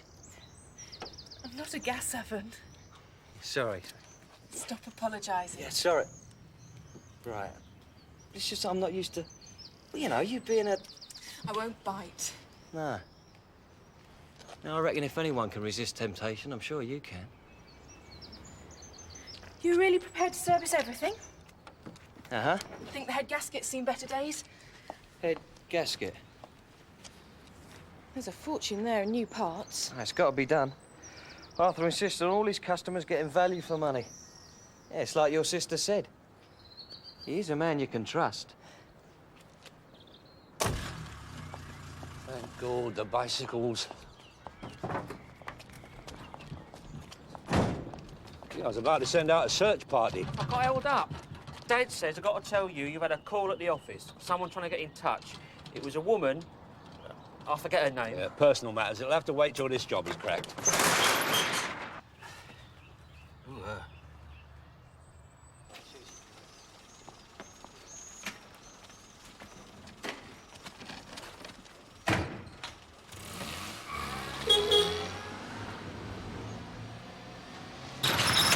Didn't you check? Eric packed it. Yeah, one of his lighter loads. I mean, it wasn't my delivery. I picked it up from the depot last minute. Eric wasn't too well. He'd had a dodgy donor. Now, remind me to send him a card. What shall I do? Get back in your cab, depress your right foot, and don't relax it till you see my lockup. I want those bicycles back here within the hour. Go! Mr. Daly, what is happening? Bjorn, I'm glad I caught you. Everything is in chaos. Mr. Jurgensen will soon be touching down. Nothing is ready. Everything is gelling together very nicely. There's no evidence of it. Bjorn, when you've been in a stress game, as long as I have, you come to realise it's the result that matters, not how you look in the dressing room half an hour before kick-off. I mean, I accept we've had one or two hold-ups, but we're back on course now. There are barely 4 hours left. That is time aplenty. However, I appreciate the necessarily frantic nature of the day has taken its toll, and I thought you'd appreciate a little gesture of support from Daily Enterprises. Please, I'm not sure. But, Bjorn, you'll make yourself ill. Look. Why don't you bung on a bit of ABBA, stick your feet up on the sofa, and have a little sleep? Daily Limousines have arranged to pick El Supremo up from the airport and spirit him here in some luxury as a gesture of goodwill. It is a wasteful man who defrosts the snowplow. He will travel by taxi. No, most unreliable, Bjorn. And we do want him here on time. Besides, taxi versus a limo? I won't hear another word. Smorgasbord. Arthur, I need a word. There's more things wrong with that car than you realised. Whatever it takes, Ray. No, it's long-term stuff. You need to be an expert to spot half of it. Look, Arthur, no one's going to blame you if you... Everything, Ray. There is no way forward till that number is A1. Now, do your best. I know it can't be much fun over there, but I'm counting on you.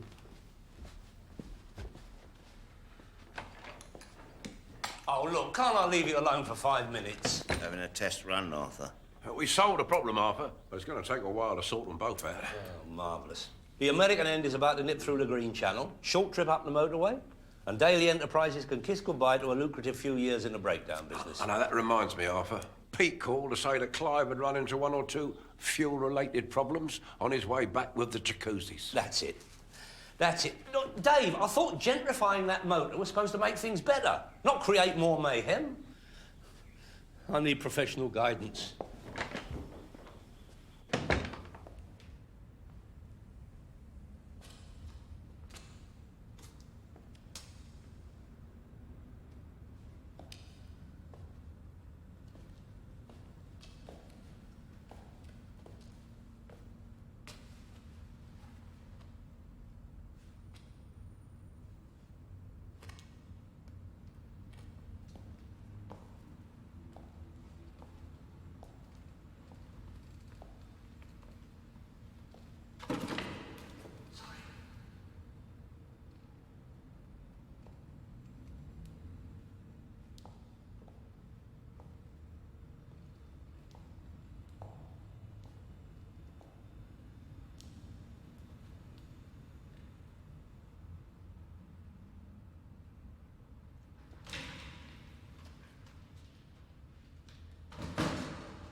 Hello? Hello, are you there? Ready when you are. Sorry? I'm ready. Fire away. Please try not to be nervous. Oh, sorry, but it's been a while. Ah, very well. Now, how long is it since your last confession? Oh, must be about a year ago. I admitted to Ray that I'd forgotten to shut the lock-up once when we got burgled. He was beginning to feel guilty. I couldn't get any work out of him. No, I mean your last confession here. Oh, I've never been here before. Well, your own church, then? No, they don't do it where I go. Well, at least they didn't in 1946. Well, then again, I might have missed it. You know what it's like when you get married. No. The fact is, I am not actually a left-footer. I'm not nothing at all. My dad was Disestablishment Church of North London, but they packed it in. Well, could you tell me why you are here? I've done something wrong, and I want to know what I should do. Very well. I sold a car to a nun, and the value of said vehicle was not concomitant with the price she paid. She got a bad deal. Oh, no. No. The scales were slightly in my favour. And since we done the deal, my share of luck has fallen faster than a pound. Look, I don't quite understand. I'm doing my best. My boy's with her now, with the motor. Customising it, tweaking any little faults it might have.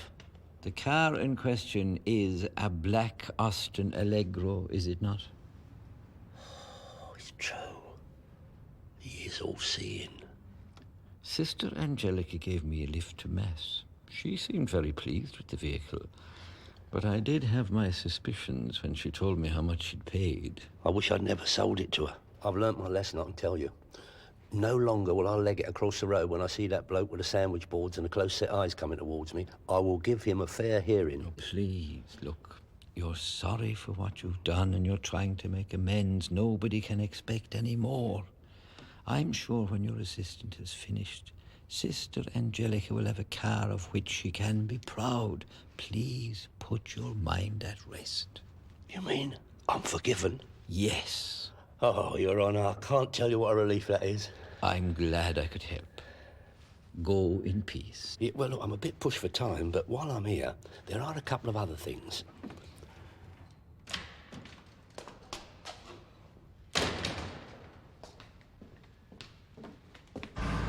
Fair enough. I know what's required, Arthur. I won't let you down.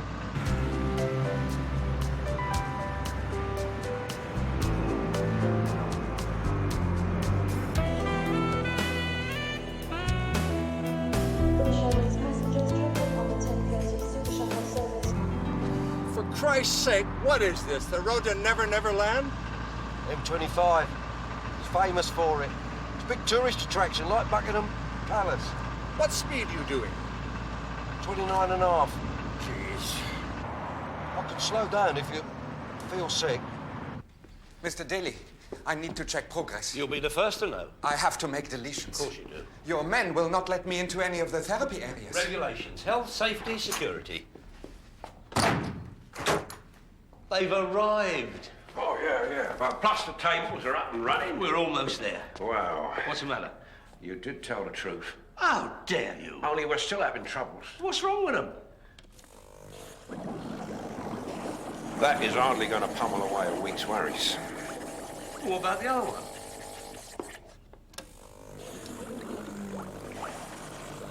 I think you need to do something about the valve, Arthur, what controls the flow. Dave, I hope what I'm witnessing here is a divine time lag between repentance and the calling off of hostilities.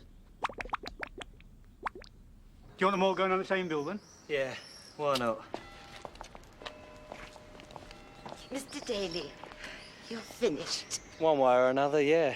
Sister Virginia says you've been extraordinarily conscientious. Yeah, well, I'm sure I couldn't have done it without her. I'm going to take it for a little drive right now. Do you want to come in for a coffee? Mr. Daly, I want an explanation. The bicycles. I told you they'll be here on time. They're not exercise bicycles. Look, you go and pedal one for half an hour. Hey, you don't know what the traffic's like on the North Circular, do you?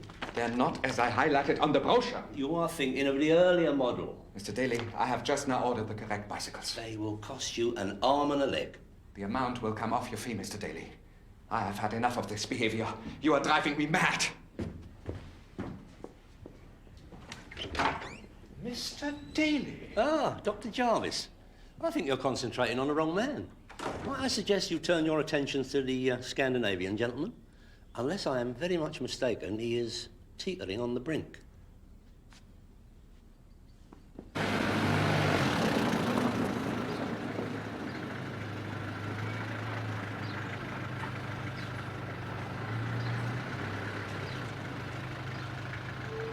You should be wearing a dust mask, really, Dave.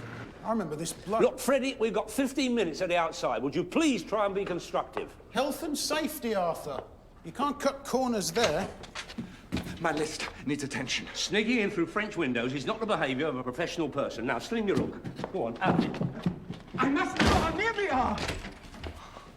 Arthur. Have you fixed it? Like new. Sister Angelica thinks it's a different car. Well, it is practically. In the nick of time.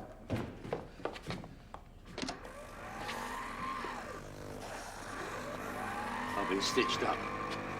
I'll blame you, Dave. Ray has done everything necessary.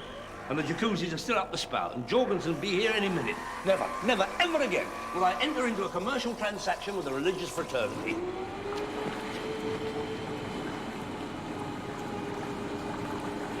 It cleared itself. Must have been something you said, Arthur.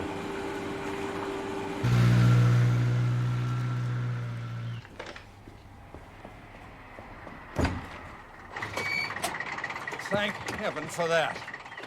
That has got to be the crummiest, most two-bit, godforsaken experience in my entire motoring life. You can't live in this country without getting screwed up. It's impossible. Of course. We should have opened up 2 of the goddamn centers. What's that smell? Ah, Mr. Jorgensen. Pleasure to welcome you to our sceptred isle. Mr. Jurgensen was wondering about the smell. Oh, I'm delighted you noticed it. The beds are, in fact, impregnated with Daly's aromatherapy oil. We're still waiting for the patent. Nice idea.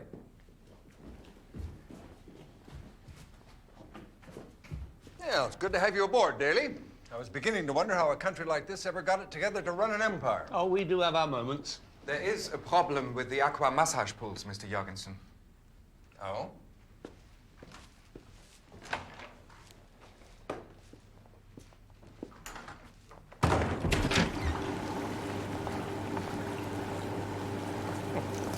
What's the problem? Looks all right to me. There was a problem, wasn't there, Mr. Daly? Bjorn, we have a saying in England. Once the pigeon has flown overhead, the danger has passed. I hope you're getting some of this.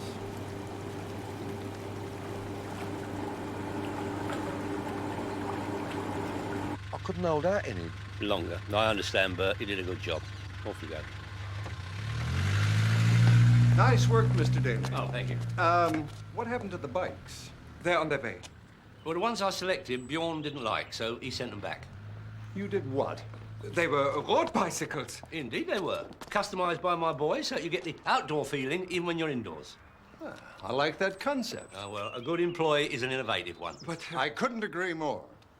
So where the hell are the replacements? The delivery company let me down. They were all right by me, Bjorn. I'd never have recommended them otherwise. Well, Mr. Jorgensen, you have my number. We'll be on our way. Come on, Ray, let's wait. Man's a bag of nerves. He should get a grip. Still, this place takes off. Rich pickings for us. And hopefully they'll cough up front next time.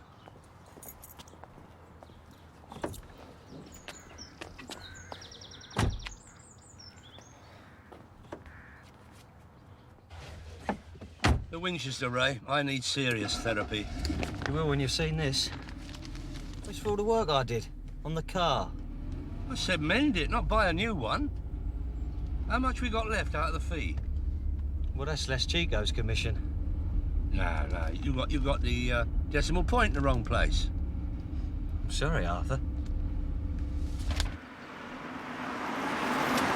This has cost me a fortune. But the point is, Arthur, what you did was right. True.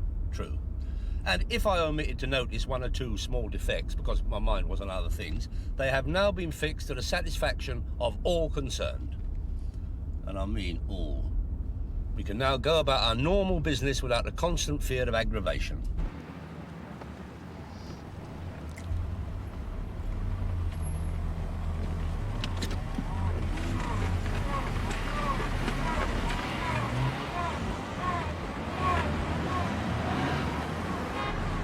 Don't think that clutch needs adjusting, do you?